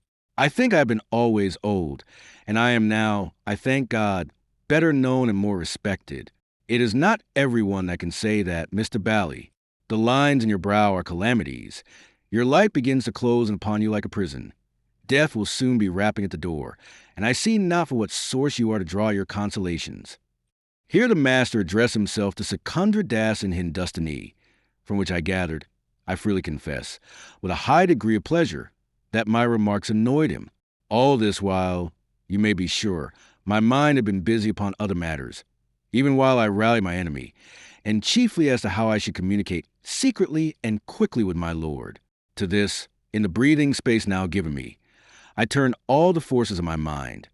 When, suddenly shifting my eyes, I was aware of the man himself standing in the doorway, and to all appearance quite composed. He had no sooner met my looks than he stepped across the threshold. The master heard him coming, and advanced upon the other side. About 4 feet apart, these brothers came to a full pause, and stood exchanging steady looks, and then my lord smiled, bowed a little forward, and turned briskly away. "McKellar," says he, "we must see to breakfast for these travelers." It was plain the master was a trifle disconcerted, but he assumed the more impudence of speech and manner. "I am as hungry as a hawk," says he. "Let it be something good, Henry." My lord turned to him with the same hard smile. "Lord Durrisdeer," says he. "Oh, never in the family," returned the master. "Every one in this house renders me my proper title," says my lord. "If it please you to make an exception, I will leave you to consider what appearance it will bear to strangers, and whether it may not be translated as an effect of impotent jealousy." I could have clapped my hands together with delight, the more so as my lord left no time for any answer, but, bidding me with a sign to follow him, went straight out of the hall. "Come quick," says he, "we have to sweep vermin from the house." And he sped to the passages, with so swift a step that I could scarce keep up with him, straight to the door of John Paul, the which he opened without summons and walked in. John was, to all appearance, sound asleep, but my lord made no pretense of waking him. "John Paul," said he, speaking as quietly as ever I heard him, "you served my father long, or I would pack you from the house like a dog. If in half an hour's time I find you gone, you shall continue to receive your wages in Edinburgh. If you linger here or in St. Bride's, old man, old servant, and altogether, I shall find some very astonishing way to make you smart for your disloyalty. Up and begone. The door you let them in by will serve for your departure. I do not choose my son shall see your face again. I am rejoiced to find you bear the thing so quietly," said I, when we were forth again by ourselves. "Quietly," cries he, and put my hand suddenly against his heart, which struck upon his bosom like a sledge. At this revelation I was filled with wonder and fear. There was no constitution could bear so violent a strain, his least of all, that was unhinged already, and I decided in my mind that we must bring this monstrous situation to an end. "It would be well, I think, if I took word to my lady," said I. Indeed, he should have gone himself, but I counted, not in vain, on his indifference. "Aye," says he, "do. I will hurry breakfast. We must all appear at the table, even Alexander. It must appear we are untroubled." I ran to my lady's room, and with no preparatory cruelty, disclosed my news. "My mind was long ago made up," said she. "We must make our packet secretly today, and leave secretly tonight. Thank heaven, we have another house. The first ship that sails shall bear us to New York. And what of him?" I asked. "We leave him, Durrisdeer," she cried. "Let him work his pleasure upon that." "Not so, by your leave," said I. "There shall be a dog at his heels that can hold fast. Bed he shall have, and board, and a horse to ride upon, if he behave himself. But the keys, if you think well of it, my lady, shall be left in the hands of one McKellar. There will be good care taken. Trust him for that." "Mr. McKellar," she cried, "I thank you for that thought. All shall be left in your hands. If we must go into a savage country, I bequeath it to you to take our vengeance. Send McConaughey to St. Bride's to arrange privately for horses and to call the lawyer. My lord must leave procuration." At that moment my lord came to the door, and we opened our plan to him. "I will never hear of it," he cried. "He would think I feared him. I will stay in my own house, please God, until I die. Their lives, not the man, can bear me out of it. Once and for all, here I am, and here I stay in spite of all the devils in hell. I can give no idea of the vehemency of his words and utterance, but we both stood aghast, and I in particular, who had been a witness of his former self-restraint. My lady looked at me with an appeal that went to my heart and recalled me to my wits. I made her a private sign to go, and when my lord and I were alone, went up to him where he was racing to and fro in one end of the room like a half-lunatic, and set my hand firmly on his shoulder. "My lord," says I am going to be the plain dealer once more. If for the last time, so much the better, for I am grown weary of the part. "Nothing will change me," he answered. "God forbid I should refuse to hear you, but nothing will change me." This he said firmly, with no signal of the former violence, which already raised my hopes. "Very well," said I can afford to waste my breath." I pointed to a chair, and he sat down and looked at me. "I can remember a time when my lady very much neglected you," said I. "I never spoke of it while it lasted," returned my lord with a high flush of color. "And it is all changed now. Do you know how much?" I said, "Do you know how much it is all changed? The tables are turned, my lord. It is my lady that now courts you for a word, a look, and courts you in vain. Do you know with whom she passes her days while you are out gallivanting in the policies? My lord, she is glad to pass them with a certain dry old grieve of the name of Ephraim McKellar, and I think you may be able to remember what that means, for I am the more in mistake, or you were once driven to the same company yourself." "McKellar!" cries my lord, getting to his feet. "Oh my God, McKellar!" "It is neither the name of McKellar nor the name of God that can change the truth," said I, "and I am telling you the fact. Now for you, that suffered so much, to deal out the same suffering to another, is that the part of any Christian? But you are so swallowed up in your new friend that the old are all forgotten. They are all clean vanished from your memory, and yet they stood by you at the darkest, my lady not the least. And does my lady ever cross your mind? Does it ever cross your mind what she went through that night? Or what manner of a wife she has been to you thenceforward? Or in what kind of a position she finds herself today? Never. It is your pride to stay and face him out, and she must stay along with you. Oh, my lord's pride, that's the great affair. And yet she is the woman, and you are a great hulking man. She is a woman that you swore to protect, and more betoken, the own mother of that son of yours. You are speaking very bitterly, McKellar, said he, but the Lord knows, I fear you are speaking very true.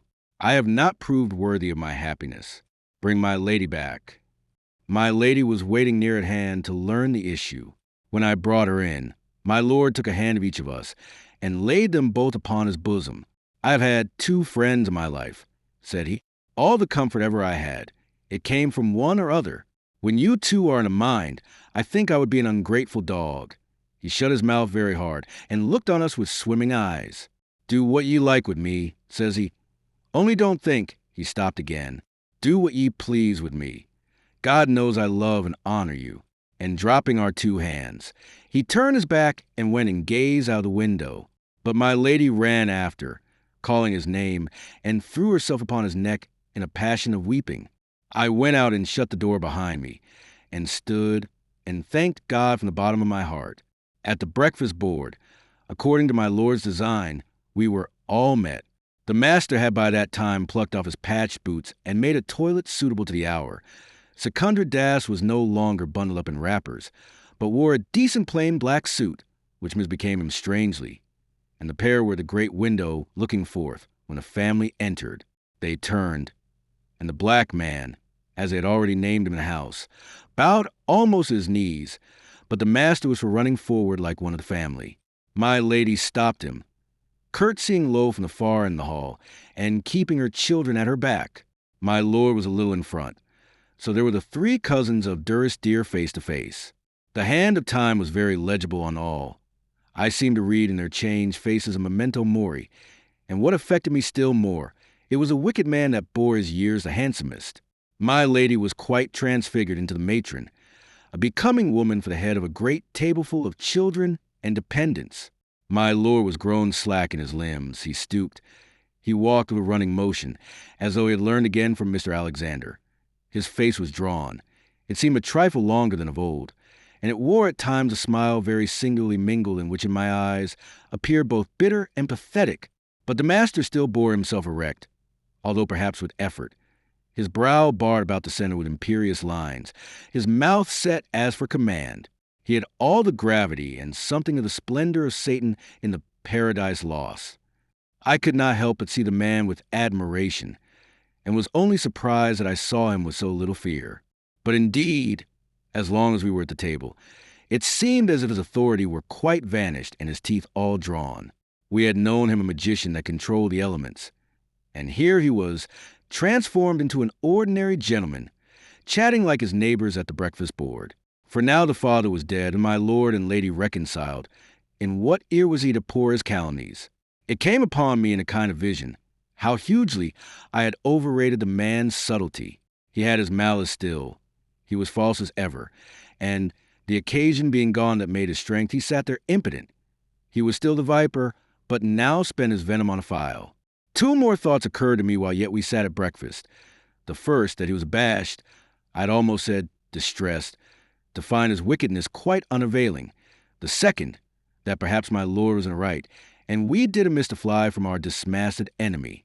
But my poor man's leaping heart came in my mind, and I remember it was for his life we played the coward.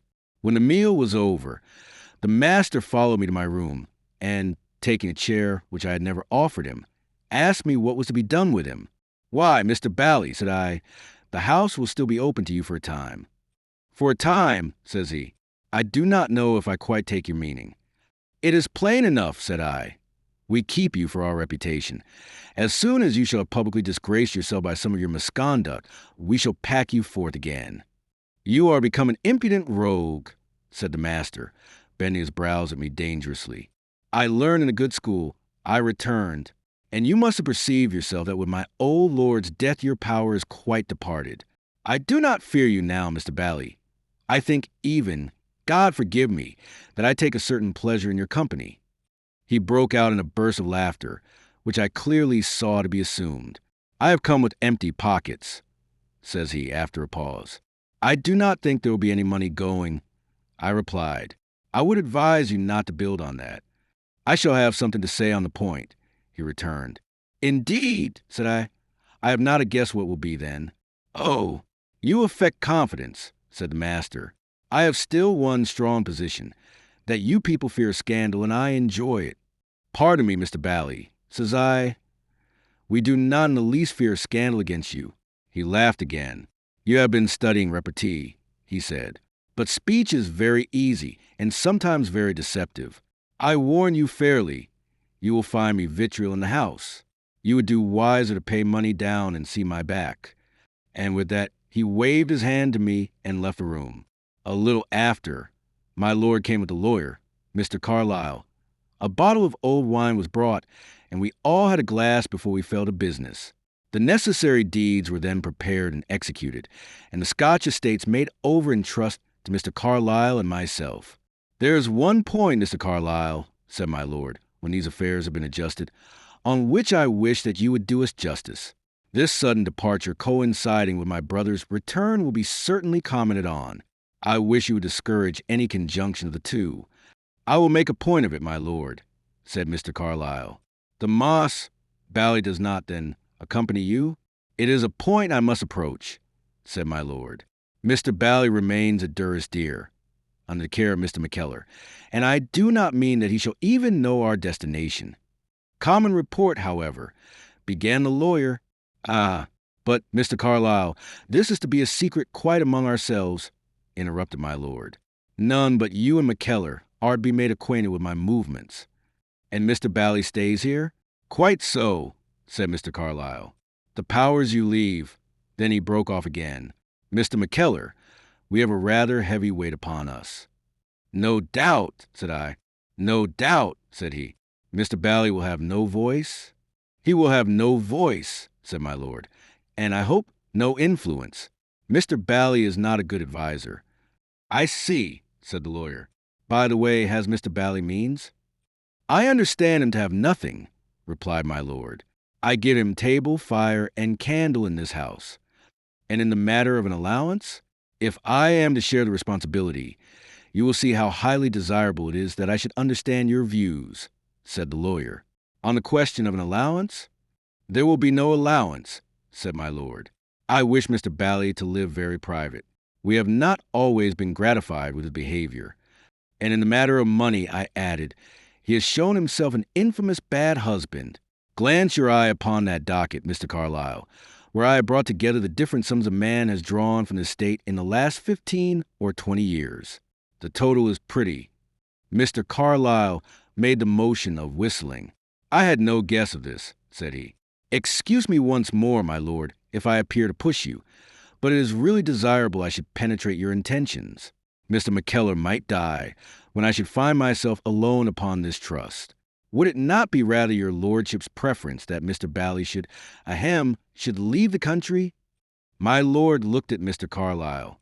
"Why do you ask that?" said he. "I gather, my lord, that Mr. Bally is not a comfort to his family," says the lawyer with a smile. My lord's face became suddenly knotted. "I wish he was in hell," cried he, and filled himself a glass of wine, but with a hand so tottering that he spilled the half into his bosom. This was the second time that, in the midst of the most regular and wise behavior, his animosity had spurt out. It startled Mr. Carlyle, who observed my lord thenceforth with covert curiosity, and to me it restored the certainty that we were acting for the best in view of my lord's health and reason. Except for this explosion, the interview was very successfully conducted. No doubt Mr. Carlyle would talk, as lawyers do, little by little. We could thus feel we had laid the foundations of a better feeling in the country, and the man's own misconduct would certainly complete what we had begun. Indeed, before his departure, the lawyer showed us there had already gone abroad some glimmerings of the truth. "I should perhaps explain to you, my lord," said he, pausing, with his hat in his hand, "that I have not been altogether surprised with your lordship's dispositions in the case of Mr. Bally. Something of this nature oozed out when he was last in Durrisdeer. There was some talk of a woman at St. Bride's, to whom you had behaved extremely handsome, and Mr. Bally with no small degree of cruelty. There was the entail, again, which was much controverted. In short, there was no one to talk back and forward, and some of our wiseacres took up a strong opinion. I remained in suspense, as became one of my cloth, but Mr. McKellar's docket here has finally opened my eyes. I do not think, Mr. McKellar, that you and I will give him that much rope." The rest of that important day passed prosperously through. It was our policy to keep the enemy in view, and I took my turn to be his watchman with the rest. I think his spirits rose as he perceived us to be so attentive, and I know that mine insensibly declined. What chiefly daunted me was the man's singular dexterity to worm himself into our troubles. You may have felt, after a horse accident, the hand of a bone setter artfully divide and interrogate the muscles and settle strongly on the injured place. It was so with the master's tongue that was so cunning to question, and his eyes that were so quick to observe.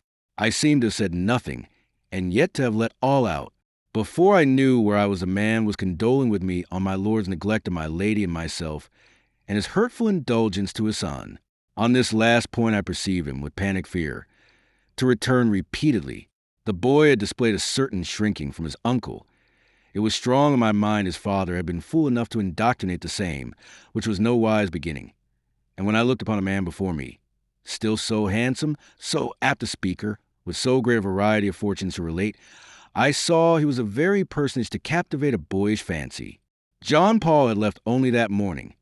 It was not to be supposed he had been altogether dumb upon his favorite subject, so that here would be Mr. Alexander in the part Dido, with a curiosity inflamed to hear, and there would be the master, like a diabolical Aeneas, full of matter the most pleasing in the world to any youthful ear, such as battles, sea disasters, flights, the forests of the West, and, since his later voyage, the ancient cities of the Indies.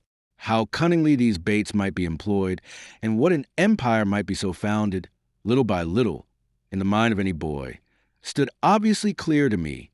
There was no inhibition, so long as a man was in a house, that would be strong enough to hold these two apart. For to be hard to charm serpents, it is no very difficult thing to cast a glamour on a little chip of manhood not very long in breeches. I recalled an ancient sailor man who dwelt in a lone house beyond the Figate Winds, I believe. He called it after Portobello, and how the boys would troop out of Leith on a Saturday and sit and listen to his swearing tales, as thick as crows about a carrion. A thing I often remarked as I went by, a young student, on my own more meditative holiday diversion. Many of these boys went, no doubt, in the face of an express command. Many feared and even hated the old brute of whom they made their hero, and I have seen them flee from him when he was tipsy and stone him when he was drunk. And yet there they came each Saturday. How much more easily would a boy like Mr. Alexander fall under the influence of a high-looking, high-spoken gentleman adventurer who should conceive the fancy to entrap him, and the influence gained, how easy to employ for the child's perversion. I doubt if our enemy had named Mr. Alexander 3 times before I perceived which way his mind was aiming. All this train of thought and memory passed in one pulsation through my own, and you may say I started back as though an open hole had gaped across a pathway. Mr. Alexander. There was the weak point. There was the Eve in our perishable paradise, and the serpent was already hissing on the trail.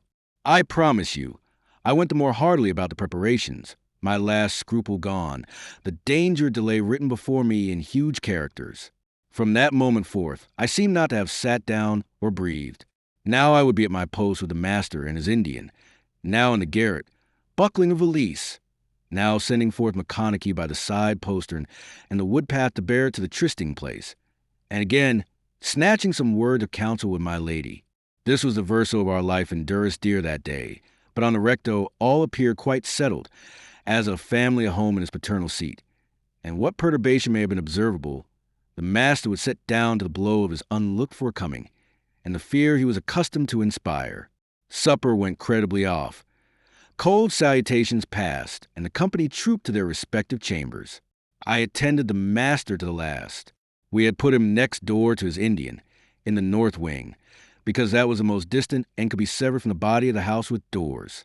I saw he was a kind friend or a good master, whichever it was, to his secundra das, seeing to his comfort, mending the fire with his own hand, for the Indian complained of cold, inquiring as to the rice on which the stranger made his diet, talking with him pleasantly in the Hindustani, while I stood by, my candle in my hand, and affected to be overcome with slumber. At length the master observed my signals of distress. "I perceive," says he, "that you have all your ancient habits, early to bed and early to rise. Yawn yourself away." Once in my own room, I made the customary motions of undressing, so that I might time myself, and when the cycle was complete, set my tinder box ready and blew out my taper. The matter of an hour afterward, I made a light again, put on my shoes of list that I had worn by my lord's sickbed, and set forth into the house to call the voyagers. All were dressed and waiting. My lord, my lady, Miss Catherine, Mr. Alexander, my lady's woman Christie, and I observed the effect of secrecy even upon quite innocent persons, that one after another showed in the chink of the door a face as white as paper. We slipped out of the side postern into a night of darkness, scarce broken by a star or two, so that at first we groped and stumbled and fell among the bushes. A few hundred yards up the woodpath McConaughey was waiting us with a great lantern, so the rest of the way we went easy enough, but still in a kind of guilty silence. A little beyond the abbey the path debauched on the main road, and some quarter of a mile farther, at the place called Eagles, where the moors begin, we saw the lights of the 2 carriages stand shining by the wayside. Scarce a word or two was uttered at our parting, and these regarded business. A silent grasping of hands, a turning of faces aside, and the thing was over. The horses broke into a trot. The lamplight sped like will-o'-the-wisp upon the broken moorland. It dipped beyond Stony Brae, and there were McConaughey and I alone with our lantern on the road. There was one thing more to wait for, and that was the reappearance of the coach upon Cartmore. It seems they must have pulled up upon the summit, looked back for a last time, and seen our lantern not yet moved away from the place of separation, for a lamp was taken from a carriage, and waved 3 times up and down by way of a farewell. And then they were gone indeed, having looked their last on the kind roof of Durie, their faces toward a barbarous country. I never knew before the greatness of that vaulted night in which we 2 poor serving men, the one old and the one elderly, stood for the first time deserted. I had never felt before my own dependency upon the countenance of others.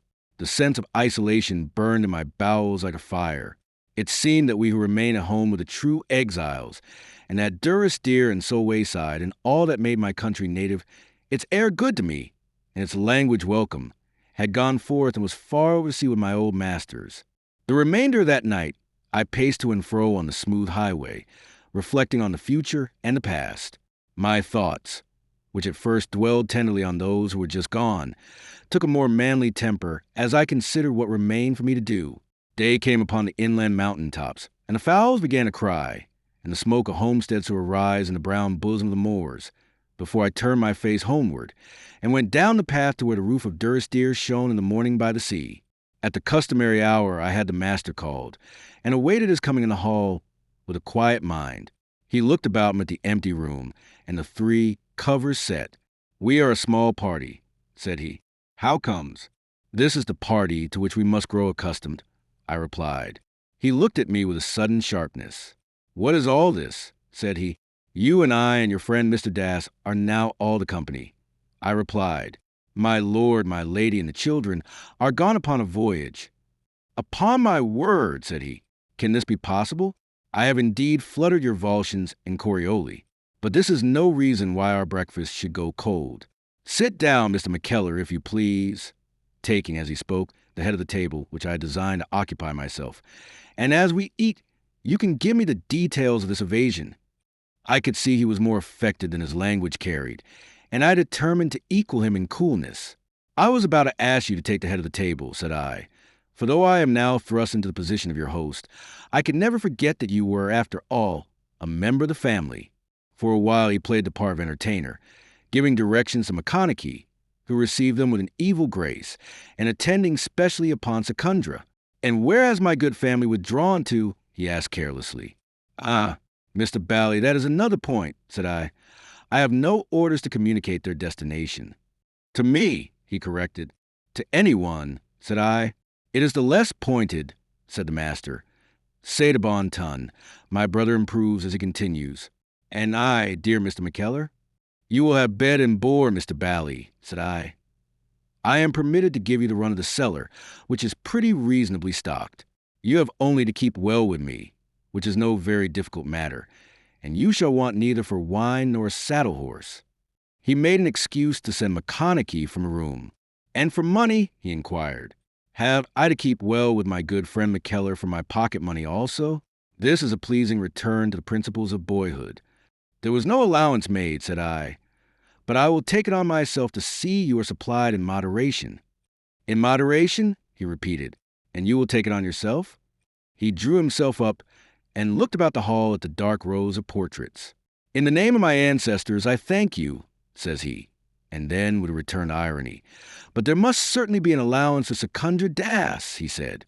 "It is not possible they have omitted that." "I will make a note of it, and ask instructions when I write," said I, and he, with a sudden change of manner, and leaning forward with an elbow on the table, "Do you think this entirely wise?" "I execute my orders, Mr. Bally," said I. "Profoundly modest," said the master, "perhaps not equally ingenuous. You told me yesterday my power was fallen with my father's death. How comes it, then, that a peer of the realm flees under cloud of night out of house in which his father's has stood several sieges, that he conceals his address, which must be a matter of concern to his gracious majesty and to the whole republic, and that he should leave me in possession, and under the paternal charge of his invaluable McKellar? This smacks to me of a very considerable and genuine apprehension." I sought to interrupt him with some not very truthful denegation, but he waved me down and pursued his speech. "I say it smacks of it," he said, "but I will go beyond that, for I think the apprehension grounded. I came to this house with some reluctancy. In view of the manner of my last departure, nothing but necessity could have induced me to return. Money, however, is that which I must have. You will not give with good grace. Well, I have the power to force it from you. Inside of a week, without leaving Durrisdeer, I will find out where these fools are fled to. I will follow, and when I have run my quarry down, I will drive a wedge into that family that shall once more burst into shivers. I shall see then whether my lord Durrisdeer," said with indescribable scorn and rage, "will choose to buy my absence, and you will all see whether by that time I decide for profit or revenge." I was amazed to hear the man so open. The truth is, he was consumed with anger at my lord's successful flight, felt himself to figure as a dupe, and was in no humor to weigh language. "Do you consider this entirely wise?" said I, copying his words. "These 20 years I have lived by my poor wisdom," he answered with a smile that seemed almost foolish in its vanity. "And come out a beggar in the end," said I, "if beggar be a strong enough word for it. I would have you to observe, Mr. McKellar," cried he, with a sudden imperious heat, in which I could not but admire him, "that I am scrupulously civil. Copy me in that, and we shall be the better friends." Throughout this dialogue, I had been incommoded by the observation of Secundra Das. Not one of us, since the first word, had made a feint of eating. Our eyes were in each other's faces.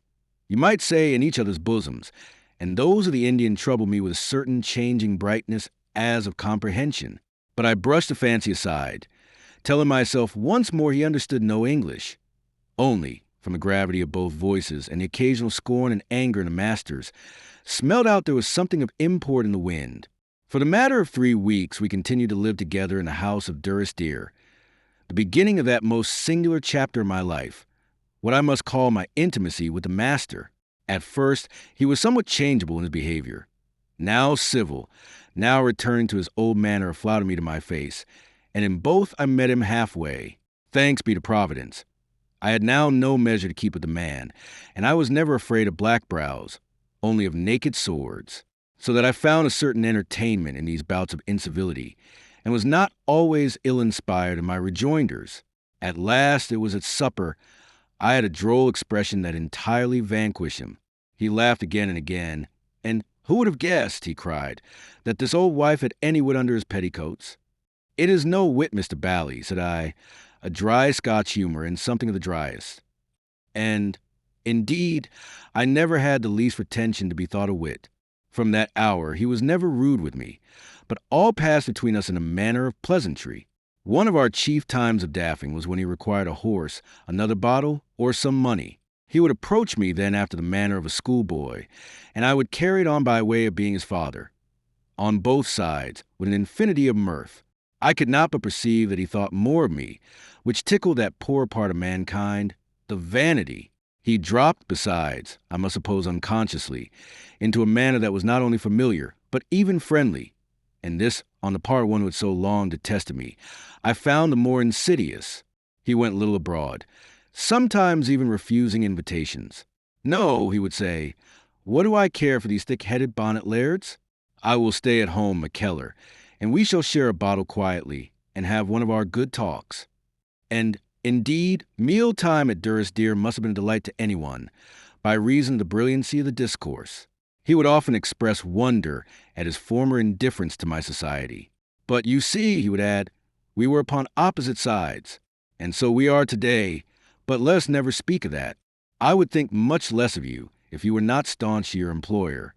You ought to consider he seemed to me quite impotent for any evil, and how it is a most engaging form of flattery when, after many years, tardy justice is done to a man's character and parts. But I have no thought to excuse myself. I was to blame. I let him cajole me, and in short, I think the watchdog was going sound asleep when he was suddenly aroused. I should say the Indian was continually traveling to and fro in the house. He never spoke, save in his own dialect and with the master, walked without sound, and was always turning up where you would least expect him, fallen into a deep abstraction from which he would start upon your coming, to mock you with one of his groveling obeisances. He seemed so quiet, so frail, and so wrapped in his own fancies, that I came to pass him over without much regard, or even to pity him for a harmless exile from his country. And yet, without doubt the creature was still eavesdropping, and without doubt it was through his stealth and my security that our secret reached the master. It was one very wild night, after supper, and when we had been making more than usually merry, that the blow fell on me. "This is all very fine," says the master, "but we should do better to be buckling our valise." "Why so?" I cried. "Are you leaving?" "We are all leaving tomorrow in the morning," said he, "for the port of Glasgow first, thence to the province of New York." I suppose I must have groaned aloud. "Yes," he continued. I boasted. I said a week, and it has taken me near 20 days. "But never mind. I shall make it up. I will go the faster. Have you the money for this voyage?" I asked. "Dear and ingenuous personage, I have," said he. Blame me, if you choose, for my duplicity, but while I've been wringing shillings from my daddy, I had a stock of my own put by against a rainy day. You will pay for your own passage, if you choose to accompany us on our flank march. I have enough for Secundra myself, but not more, enough to be dangerous, not enough to be generous. There is, however, an outside seat upon the chaise which I will let you have upon a moderate commutation, so that the whole menagerie can go together, the house dog, the monkey, and the tiger. I go with you, said I. I count upon it, said the master. You have seen me foiled. I mean you shall see me victorious. To gain that I will risk wetting you like a sop in this wild weather. And at least, I added, you know very well you could not throw me off. Not easily, said he. You put your finger on the point with your usual excellent good sense. I never fight with the inevitable. I suppose it is useless to appeal to you, said I. Believe me perfectly, said he. And yet if you would give me time, I could write, I began. And what would be my Lord Durrisdeer's answer? Asks he. Aye, said I, that is the rub. And at any rate, how much more expeditious that I should go myself, says he. But all this is quite a waste of breath. At 7 tomorrow the chaise will be at the door. For I start from the door, McKellar. I do not skulk through woods and take my chaise upon the wayside. Shall we say at Eagles? My mind was now thoroughly made up. Can you spare me quarter of an hour at St. Bride's, said I. I have a little necessary business with Carlyle. An hour, if you prefer, said he. I do not seek to deny that the money for your seat is an object to me, and you could always get the first of Glasgow with saddle horses. Well, said I never thought to leave old Scotland. It will brisken you up, says he. This will be an ill journey for someone. I said, I think, sir, for you. Something speaks in my bosom, and so much it says plain, that this is an ill-omened journey. If you take to prophecy, says he, listen to that. There came up a violent squall off the open Solway, and the rain was dashed on the great windows. D'ye ken what that bodes, Warlock? Said he in a broad accent. That there'll be a man McKellar unco sick at sea? When I got to my chamber, I sat there under a painful excitation, hearkening to the turmoil of the gale, which struck full upon that gable of the house. What with the pressure on my spirits, the eldritch cries of the wind among the turret tops, and the perpetual trepidation of the mass-owned house, sleep fled my eyelids utterly. I sat by my taper, looking on the black panes of the window, where the storm appeared continually on the point of bursting in its entrance, and upon that empty field I beheld perspective of consequences that made the hair to rise upon my scalp. The child corrupted, the home broken up, my master dead, or worse than dead, my mistress plunged in desolation. All these I saw before me painted brightly on the darkness, and the outcry of the wind appeared to mock at my inaction. Chapter 9. Mr. McKellar's Journey with the Master. The chaise came to the door in a strong, drenching mist. We took our leave in silence, the house of Durrisdeer standing with dropping gutters and windows closed, like a place dedicated to melancholy. I observed the master kept his head out, looking back on these splashed walls and glimmering roofs, till they were suddenly swallowed in the mist, and I must suppose some natural sadness fell upon the man at this departure. Or was it some prevision of the end? At least, upon our mounting the long brae from Durrisdeer, as we walked side by side in the wet, he began first to whistle and then to sing the saddest of our country tunes, which sets folk weeping in a tavern, Wandering Willie. The set of words he used with it I have not heard elsewhere, and could never come by any copy, but some of them which were the most appropriate to our departure linger in my memory. One verse began, Home was home then, my dear, full of kindly faces. Home was home then, my dear, happy for the child, and ended somewhat thus. Now, when day dawns on the brow of the moorland, lone stand the house, and the chimney stone is cold. Lone let it stand. Now the folks are all departed, the kind hearts, the true hearts, that loved the place of old. I could never be a judge of the merit of these verses. They were so hallowed by the melancholy of the air, and were sung, or rather soothed, to me by a master singer at a time so fitting. He looked in my face when he had done, and saw that my eyes watered. Ah, McKellar, said he, do you think I'd never regret? I do not think you could be so bad a man, said I, if you had not all the machinery to be a good one. No, not all, says he, not all. You are there in error. The malady of not wanting, my evangelist. But methought he sighed as he mounted again into the chaise. All day long we journeyed in the same miserable weather, the mist besetting us closely, the heavens incessantly weeping on my head. The road lay over moorish hills, where was no sound but the crying of moorfowl in the wet heather and the pouring of the swollen burns. Sometimes I would doze off in slumber, when I would find myself plunged at once in some foul and ominous nightmare, from which I would awake strangling. Sometimes, if the way was steep and the wheels turning slowly, I would overhear the voices from within, talking in that tropical tongue, which was to me as inarticulate as the piping of the fowls. Sometimes, at a longer ascent, the master would set foot to ground and walk by my side, mostly without speech. And all the time, sleeping or waking, I beheld the same black perspective of approaching ruin, and the same pictures rose in my view, only they were now painted upon hillside mist. One, I remember, stood before me with the colors of a true illusion. It showed me my lord seated at a table in a small room, his head, which was at first buried in his hands, he slowly raised, and turned upon me a countenance from which hope had fled. I saw it first on the black window panes, my last night in Durrisdeer. It haunted and returned upon me half the voyage through, and yet it was no effect of lunacy, for I had come to a ripe old age with no decay of my intelligence, nor yet, as I was then tempted to suppose, a heaven-sent warning of the future, for all manner calamities befell, not that calamity, and I saw many pitiful sights, but never that one.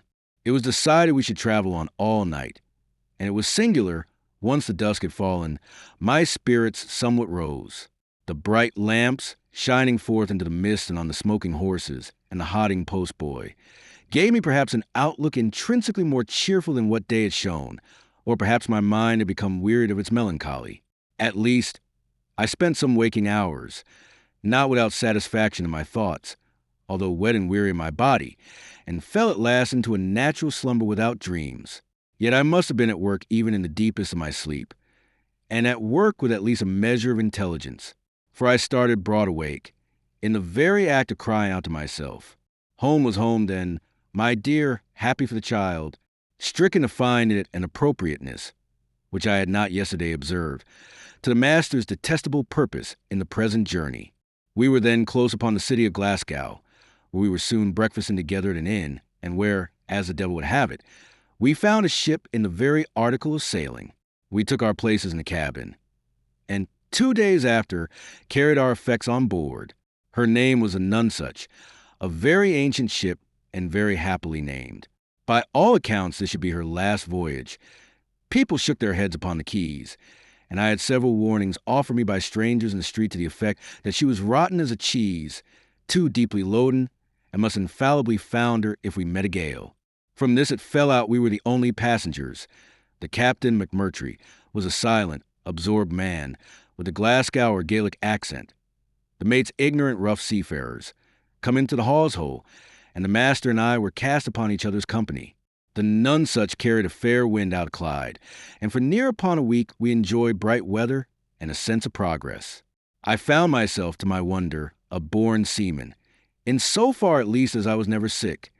Yet I was far from tasting the usual serenity of my health, whether it was the motion of the ship on the billows, the confinement, the salted food, or all of these together.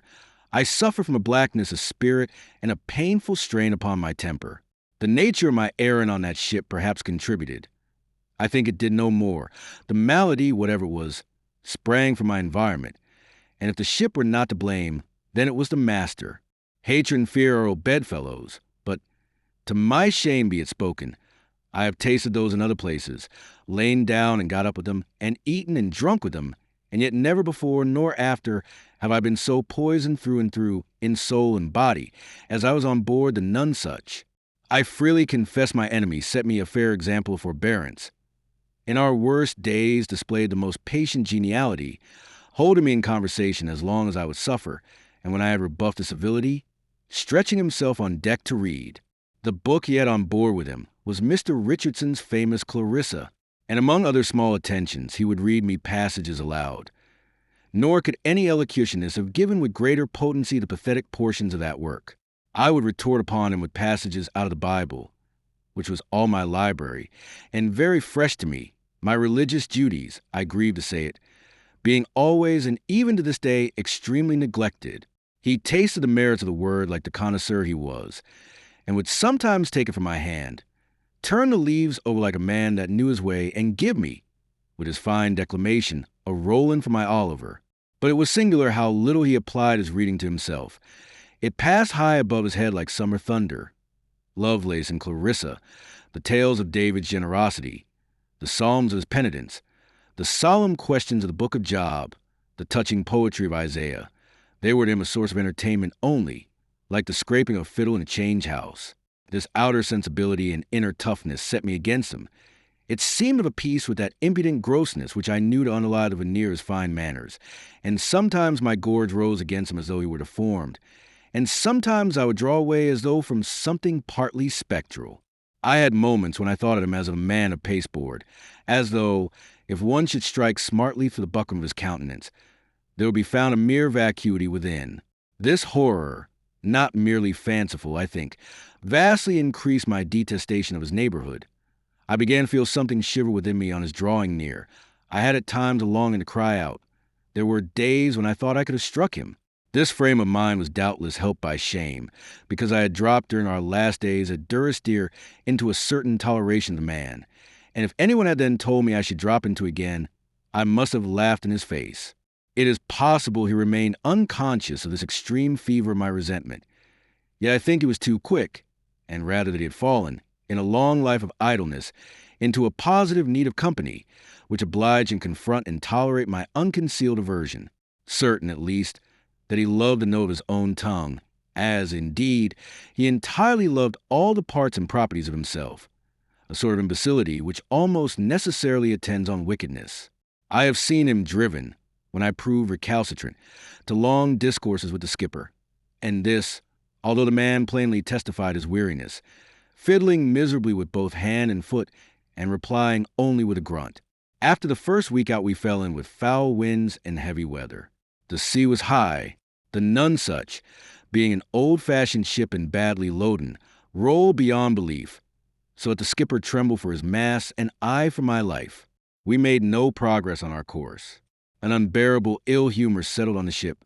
Men, mates, and master, girding at one another all day long, a saucy word on the one hand, and a blow on the other, made a daily incident.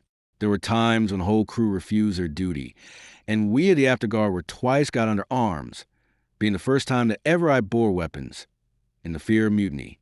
In the midst of our evil season sprang up a hurricane of wind, so that all supposed she must go down. I was shut in the cabin from noon of one day till sundown of the next. The master was somewhere lashed on deck. Secundra had eaten of some drug and lay insensible, so you may say I passed these hours in an unbroken solitude. At first I was terrified beyond motion, and almost beyond thought, my mind appearing to be frozen. Presently there stole in on me a ray of comfort. If the Nonsuch foundered, she would carry down with her into the deeps of that unsound sea the creature whom we all so feared and hated. There would be no more Master of Ballantrae. The fish would sport among his ribs. His schemes all brought to nothing, his harmless enemies at peace. At first, I have said, it was but a ray of comfort, but it had soon grown to be broad sunshine. The thought of the man's death, of his deletion from this world, which he embittered for so many, took possession of my mind. I hugged it. I found it sweet in my belly. I conceived the ship's last plunge, the sea bursting upon all sides into the cabin, the brief mortal conflict there, all by myself, in that closed place. I numbered the horrors. I had almost said with satisfaction, I felt I could bear all and more, if the Nonsuch carried down with her, overtook by the same ruin, the enemy of my poor master's house. Towards noon of the second day, the screaming of the wind abated. The ship lay not so perilously over, and it began to be clear to me that we were past the height of the tempest. As I hoped for mercy, I was singly disappointed. In the selfishness of that vile, absorbing passion of hatred, I forgot the case of our innocent shipmates, and thought but myself and my enemy. For myself, I was already old. I had never been young. I was not formed for the world's pleasures. I had few affections. It mattered not the toss of a silver tester, whether I was drowned there and then in the Atlantic, or dribbled out a few more years, to die, perhaps no less terribly, in a deserted sickbed. Down I went upon my knees, holding on by the locker, or else I had been instantly dashed across the tossing cabin, and, lifting up my voice in the midst of that clamor of the abating hurricane, impiously prayed for my own death. "O God," I cried, "I would be liker a man if I rose and struck this creature down, but thou madest me a coward from my mother's womb. O Lord, thou madest me so. Thou knowest my weakness. Thou knowest that any face of death will set me shaking in my shoes. But lo, here is thy servant ready, his mortal weakness laid aside. Let me give my life for this creature's. Take the two of them, Lord, take the two, and have mercy on the innocent." In some such words as these, only yet more reverent and with more sacred adjurations, I continued to pour forth my spirit. God heard me not. I must oppose in mercy, and I was still absorbed in my agony of supplication when someone, removing the tarpaulin cover, let the light of the sunset pour into the cabin. I stumbled to my feet ashamed, and was seized with surprise to find myself totter and ache like one that had been stretched upon the rack. Secundra Das, who had slept off the effect of his drug, stood in a corner not far off, gazing at me with wild eyes, and from the open skylight the captain thanked me for my supplications. "It's you that saved the ship, Mr. McKellar," says he. "There is no craft of seamanship that could have kept her floating. What may we say? Except the Lord the city keep, the watchmen watch in vain." I was abashed by the captain's error. Abashed, also, by the surprise and fear with which the Indian regarded me at first, and the obsequious civilities with which he soon began to cumber me. I know now that he must have overheard and comprehended the peculiar nature of my prayers. It is certain, of course, that he at once disclosed the matter to his patron, and looking back with greater knowledge, I can now understand what so much puzzled me at the moment, those singular and, so to speak, approving smiles with which the master honored me. Similarly, I can understand a word that I remember to have fallen from him in conversation that same night, when, holding up his hand and smiling, "Ah, McKellar," said he, "not every man is so great a coward as he thinks he is, nor yet so good a Christian." He had not guessed how true he spoke, for the fact is, the thoughts which had come to me in the violence of the storm retained their hold upon my spirit, and the words that rose to my lips unbidden, in the instancy of prayer, continued to sound in my ears. But what shameful consequences! It is fitting I should honestly relate, for I cannot support a part of such disloyalty as to describe the sins of others and conceal my own. The wind fell, but the sea hove ever the higher. All night the Nonsuch rolled outrageously. The next day dawned, and the next, and brought no change. To cross the cabin was scarce possible. Old experienced seamen were cast down upon the deck, and one cruelly mauled in the concussion. Every board and block in the old ship cried out aloud, and the great bell by the anchor bitts continually and dolefully rang. One of these days the master and I sate alone together at the break of the poop. I should say the Nonsuch carried a high, raised poop. About the top of it ran considerable bulwarks, which made the ship unweatherly, and these, as they approached the front on each side, ran down in a fine, old-fashioned, carven scroll to join the bulwarks of the waist. From this disposition, which seems designed rather for ornament than use, it followed there was a discontinuance of protection, and that besides, at the very margin of the elevated part where in certain movements of the ship it might be the most needful, it was here we were sitting, our feet hanging down, the master betwixt me and the side, and I holding on with both hands to the grating of the cabin skylight. For it struck me it was a dangerous position, the more so as I continually before my eyes a measure of our evolutions in the person of the master, which stood out in the break of the bulwarks against the sun. Now his head would be in the zenith, and his shadow fall quite beyond the Nonsuch on the farther side, and now he would swing down till he was underneath my feet, and the line of the sea leap high above him like the ceiling of a room. I looked on upon this with a growing fascination, as birds are said to look on snakes. My mind, besides, was troubled with an astonishing diversity of noises. For now that we had all sails spread in the vain hope to bring her to the sea, the ship sounded like a factory with their reverberations. We spoke first of the mutiny with which we had been threatened. This led us on to the topic of assassination, and that offered a temptation to the master more strong than he was able to resist. He must tell me a tale, and show me at the same time how clever he was and how wicked. It was a thing he did always with affectation and display, generally with good effect.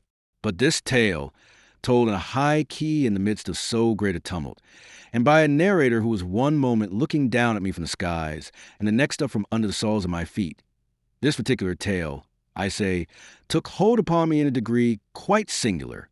My friend the Count, it was thus that he began his story, had for an enemy a certain German baron, a stranger in Rome. It matters not what was the ground of the Count's enmity, but as he had a firm design to be revenged, and that with safety to himself, he kept it secret even from the baron. Indeed, that is the first principle of vengeance, and hatred betrayed is hatred impotent. The Count was a man of a curious, searching mind. He had something of the artist. If anything fell for him to do, it must always be done with an exact perfection, not only as a result, but in the very means and instruments, or he thought the thing miscarried. It chanced he was one day riding in the outer suburbs, when he came to a disused byroad branching off into more which lies about Rome. On the one hand was an ancient Roman tomb, on the other a deserted house in a garden of evergreen trees. This road brought him presently into a field of ruins, in the midst of which, in the side of a hill, he saw an open door, and not far off, a single stunted pine no greater than a currant bush. The place was desert and very secret. A voice spoke in the Count's bosom that there was something here to his advantage. He tied his horse to the pine tree, took his flint and steel in his hand to make a light, and entered into the hill. The doorway opened on a passage of old Roman masonry, which shortly after branched in two. The Count took the turning to the right, and followed it, groping forward in the dark, till he was brought up by a kind of fence, about elbow high, which extended quite across the passage. Sounding forward with his foot, he found an edge of polished stone, and then vacancy. All his curiosity was now awakened, and, getting some rotten sticks that lay about the floor, he made a fire. In front of him was a profound well. Doubtless some neighboring peasant had once used it for his water, and it was he that had set up the fence. A long while the Count stood leaning on the rail and looking down into the pit. It was a Roman foundation, and like all that nation set their hands to, built as for eternity. The sides were still straight and the joints smooth. To a man who should fall in, no escape was possible. Now, the Count was thinking, a strong impulsion brought me to this place. What for? What have I gained? Why should I be sent to gaze into this well? When the rail of the fence gave suddenly under his weight, and he came within an ace of falling headlong in. Leaping back to save himself, he trod out the last flicker of his fire, which gave him thenceforward no more light, only an incommoding smoke. Was I sent here to my death? Says he, and shook from head to foot. And then a thought flashed in his mind. He crept forth on hands and knees to the brink of the pit, and felt above him in the air. The rail had been fast to a pair of uprights. It had only broken from the one, and still depended from the other. The Count set it back again as he had found it, so that the place meant death to the first comber, and groped out a catacomb like a sick man. The next day, riding in the Corso with the Baron, he purposely betrayed a strong preoccupation. The other, as he had designed, inquired into the cause, and he, after some fencing, admitted that his spirits had been dashed by an unusual dream. This was calculated to draw on the Baron, a superstitious man who affected the scorn of superstition. Some rallying followed, and then the Count, as if suddenly carried away, called on his friend to beware, for it was of him that he had dreamed. You know enough of human nature, my excellent McKellar, to be certain of one thing. I mean that the Baron did not rest till he had heard the dream. The Count, sure that he would never desist, kept him in play till his curiosity was highly inflamed, and then suffered himself, with seeming reluctance, to be overborne. I warn you, says he, evil will come of it. Something tells me so. But since there is to be no peace either for you, or me except on this condition, the blame be on your own head. This was a dream. I beheld you riding, I know not where, yet I think it must have been near Rome, for on your one hand was an ancient tomb, and on the other a garden of evergreen trees. Methought I cried and cried upon you to come back in a very agony of terror. Whether you heard me I know not, but you went doggedly on. The road brought you to a desert place among ruins, where was a door in a hillside, and hard by the door a misbegotten pine. Here you dismounted. I still crying on you to beware. Tied your horse to the pine tree, and entered resolutely in by the door. Within it was dark, but in my dream I could still see you, and still besought you to hold back. You felt your way along the right-hand wall, took a branching passage to the right, and came to a little chamber where was a well with a railing. At this, I know not why, my alarm for you increased 1,000-fold, so that I seemed to scream myself hoarse with warnings, cry it was still time, and bidding you begone at once from that vestibule. Such was a word I used in my dream, and it seemed then to have a clear significancy. But today, in awake, I profess I know not what it means. To all my outcry you rendered not the least attention, leaning the while upon a rail and looking down intently in the water. And then there was made to you a communication. I do not think I even gathered what it was, but the fear of it plucked me clean out of my slumber, and I awoke shaking and sobbing. And now, continues the Count, I thank you from my heart for your insistency. This dream lay on me like a load, and now I have told it in plain words and in the broad daylight. It seems no great matter. I do not know, says the Baron. It is in some point strange. A communication, did you say? Oh, it is an odd dream. It will make a story to amuse our friends. I am not so sure, says the Count. I am sensible of some reluctancy. Let us rather forget it. By all means, says the Baron. And, in fact, the dream was not again referred to. Some days after, the Count proposed a ride in the fields, which the Baron, since they were daily growing faster friends, very readily accepted. On the way back to Rome, the Count led them insensibly by a particular route. Presently he reined in his horse, clapped his hand before his eyes, and cried out aloud. Then he showed his face again, which was now quite white, for he was a consummate actor, and stared upon the Baron. "What ails you?" cries the Baron. "What is wrong with you?" "Nothing," cries the Count. "It is nothing. A seizure, I know not what. Let us hurry back to Rome." But in the meanwhile the Baron had looked about him, and there on the left-hand side way as they went back to Rome, he saw a dusty by-road with a tomb upon the one hand and a garden of evergreen trees upon the other. "Yes," says he with a changed voice, "let us by all means hurry back to Rome. I fear you are not well in health." "Oh, for God's sake," cries the Count, shuddering, "back to Rome and let me get to bed." They made their return with scarce a word, and the Count, who should by rights have gone into society, took to his bed and gave out he had a touch of country fever. The next day the Baron's horse was found tied to the pine, but himself was never heard of from that hour. "And now, was that a murder?" says the master, breaking sharply off. "Are you sure he was a count?" I asked. "I am not certain of the title," said he, "but he was a gentleman of family, and the Lord deliver you, McKellar, from an enemy so subtle." These last words he spoke down at me, smiling from high above. The next, he was under my feet. I continued to follow his evolutions with childish fixity. They made me giddy and vacant, and I spoke as in a dream. He hated the Baron with a great hatred. I asked. "His belly moved when the man came near him," said the master. "I have felt that same," said I. "Verily," cries the master, "here is news indeed. I wonder, do I flatter myself, or am I the cause of these ventral perturbations?" He was quite capable of choosing out a graceful posture, even with no one to behold him but myself, and all the more if there were any element of peril. He sat now with one knee flung across the other, his arms on his bosom, fitting the swing of the ship with an exquisite balance, such as a featherweight might overthrow. All at once I had the vision of my lord at the table, with his head upon his hands.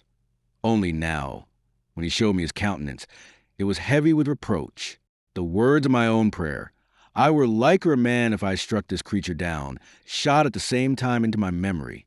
I called my energies together, and the ship, then heeling downward toward my enemy, thrust at him swiftly with my foot. It was written I should have the guilt of this attempt without the profit, whether from my own uncertainty or his incredible quickness. He escaped the thrust, leaping to his feet and catching hold at the same moment of a stay. I do not know how long a time passed by. I lying where I was upon the deck, overcome with terror and remorse and shame. He standing with the stay in his hand, backed against the bulwarks, and regarding me with an expression singularly mingled. At last he spoke. "McKellar," said he, "I make no reproaches, but I offer you a bargain. On your side, I do not suppose you desire to have this exploit made public. On mine. I own to you freely, I do not care to draw my breath in a perpetual terror of assassination by the man I sit at meat with. Promise me, but no, says he, breaking off. You are not yet in the quiet possession of your mind. You might think I had extorted the promise from your weakness, and I would leave no door open for casuistry to come in, that dishonesty of the conscientious. Take time to meditate. With that, he made off up the sliding deck like a squirrel and plunged into the cabin. About half an hour later he returned, I still lying as he had left me. Now, says he, will you give me your troth as a Christian and a faithful servant of my brothers, that I shall have no more to fear from your attempts? I give it you, said I. I shall require your hand upon it, says he. You have the right to make conditions, I replied, and we shook hands. He sat down at once in the same place, and the old perilous attitude. Hold on, cried I, covering my eyes. I cannot bear to see you in that posture. The least irregularity of the sea might plunge you overboard. You are highly inconsistent, he replied, smiling, but doing as I asked. For all that, McKellar, I would have you to know you have risen 40 feet in my esteem. You think I cannot set a price upon fidelity? But why do you suppose I carry that secundar Das about the world with me? Because he would die or do murder for me tomorrow, and I love him for it. Well, you may think it odd, but I like you the better for this afternoon's performance.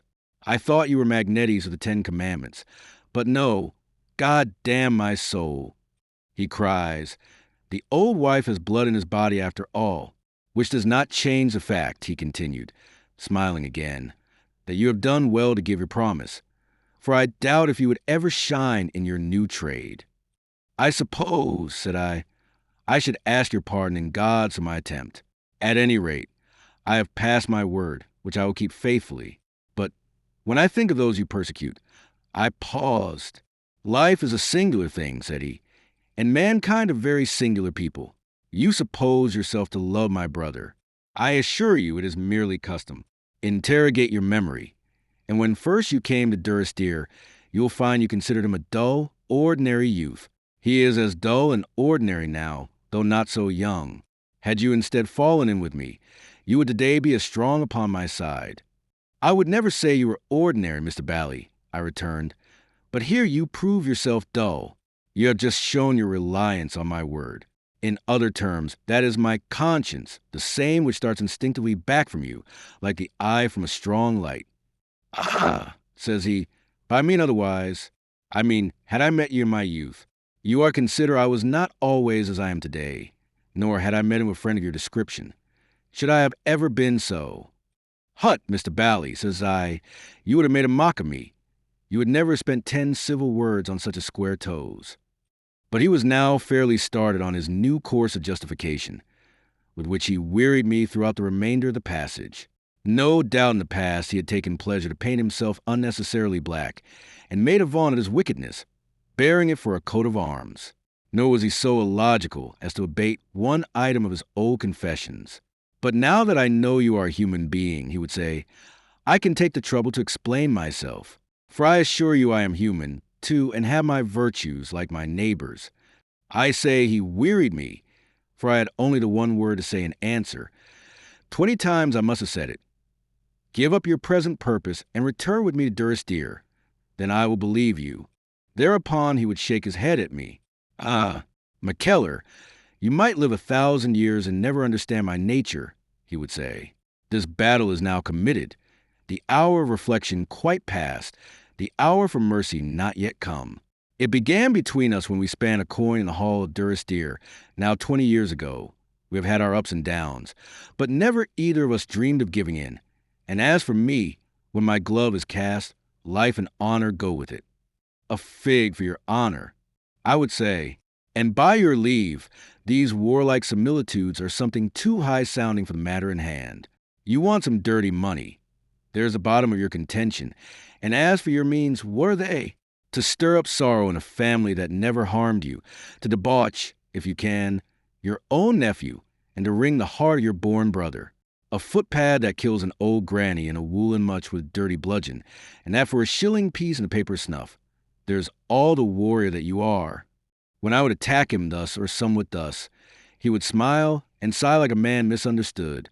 Once, I remember, he defended himself more at large, and had some curious sophistries, worth repeating, for a light upon his character. You are very like a civilian, to think war consists in drums and banners, said he. War, as the ancients said very wisely, is ultima ratio. When we take our advantage unrelentingly, then we make war. Ah, McKellar, you are a devil of a soldier in the steward's room at Durrisdeer, or the tenants do you sad injustice. I think little of what war is or is not, I replied, but you weary me with claiming my respect. Your brother is a good man, and you are a bad one, neither more nor less. Had I been Alexander, he began. It is so we all dupe ourselves, I cried. Had I been St. Paul, it would have been all one. I would have made the same hash of that career that you now see me making of my own. I tell you, he cried, bearing down my interruption, had I been the least petty chieftain in the Highlands, had I been the least king of naked Negroes in the African desert, my people would have adored me. A bad man, am I? Ah, but I was born for a good tyrant. Ask Secundra Das. He will tell you I treat him like a son. Cast in your lot with me tomorrow. Become my slave, my chattel, a thing I can command as I command the powers of my own limbs and spirit. You will see no more that dark side that I turn upon the world in anger. I must have all or none, but where all is given, I give it back with usury. I have a kingly nature. There is my loss. It has been hitherto rather the loss of others, I remarked, which seems a little on the hither side of royalty. Tilly Valley, cried he, even now, I tell you, I would spare that family in which you take so great an interest. Yes, even now. Tomorrow I would leave them to their petty welfare, and disappear in that forest of cutthroats and thimble riggers that we call the world. I would do it tomorrow, says he. Only what? I asked. Only they must beg it on their bended knees. I think in public, too, he added, smiling. Indeed, McKellar, I doubt if there be a hall big enough to serve my purpose for that act of reparation. Vanity, vanity. I'm moralist. To think that this great force for evil should be swayed by the same sentiment that sets a lassie mincing to her glass. Oh, there are double words for everything. The word that swells, the word that belittles. You cannot fight me with a word, said he. You said the other day that I relied on your conscience. Were I in your humor of detraction, I might say I built upon your vanity. It is your pretension to be unum de parole. 'Tis mine not to accept defeat. Call it vanity, call it virtue, call it greatness of soul. What signifies expression? But recognize in each of us a common strain, that we both live for an idea.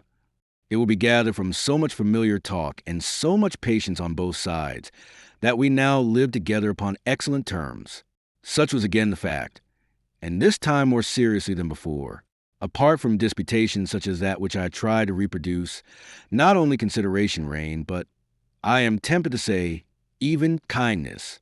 When I fell sick, as I did shortly after our great storm, he sat by my berth to entertain me with his conversation, and treated me with excellent remedies which I accepted with security. Himself commented on the circumstance. You see, says he, you begin to know me better. A very little while ago, upon this lonely ship, where no one but myself has any smattering of science, you would have made sure I had designs upon your life. And, observe, it is since I found your designs upon my own that I have shown you most respect. You will tell me if this speaks of a small mind. I found little to reply. In so far as regarded myself, I believe him to mean well. I am, perhaps, the more a dupe of his dissimulation, but I believe, and I still believe, that he regarded me with genuine kindness. Singular and sad fact. So soon as this change began, my animosity abated, and these haunting visions of my master passed utterly away. So that, perhaps, there was truth in a man's last vaunting word to me, uttered on the 2nd day of July, when our long voyage was at last brought almost to an end, and we lay becalmed at the sea end of the vast harbor of New York, in a gasping heat, which was presently exchanged for a surprising waterfall of rain. I stood on the poop, regarding the green shores near at hand, and now and then the light smoke of the little town, our destination. And as I was even then devising how to steal a march on my familiar enemy, I was conscious a shade of embarrassment when he approached me with his hand extended. I am now to bid you farewell, said he, and that forever. For now you go among my enemies, where all your former prejudices will revive. I never yet failed to charm a person when I wanted. Even you, my good friend, to call you so for once. Even you have now a very different portrait of me in your memory, and one that you will never quite forget. The voyage has not lasted long enough, or I should have wrote the impression deeper. But now all is at an end, and we are again at war. Judge by this little interlude how dangerous I am, and tell those fools, pointing with his finger to the town, to think twice and thrice before they set me at defiance.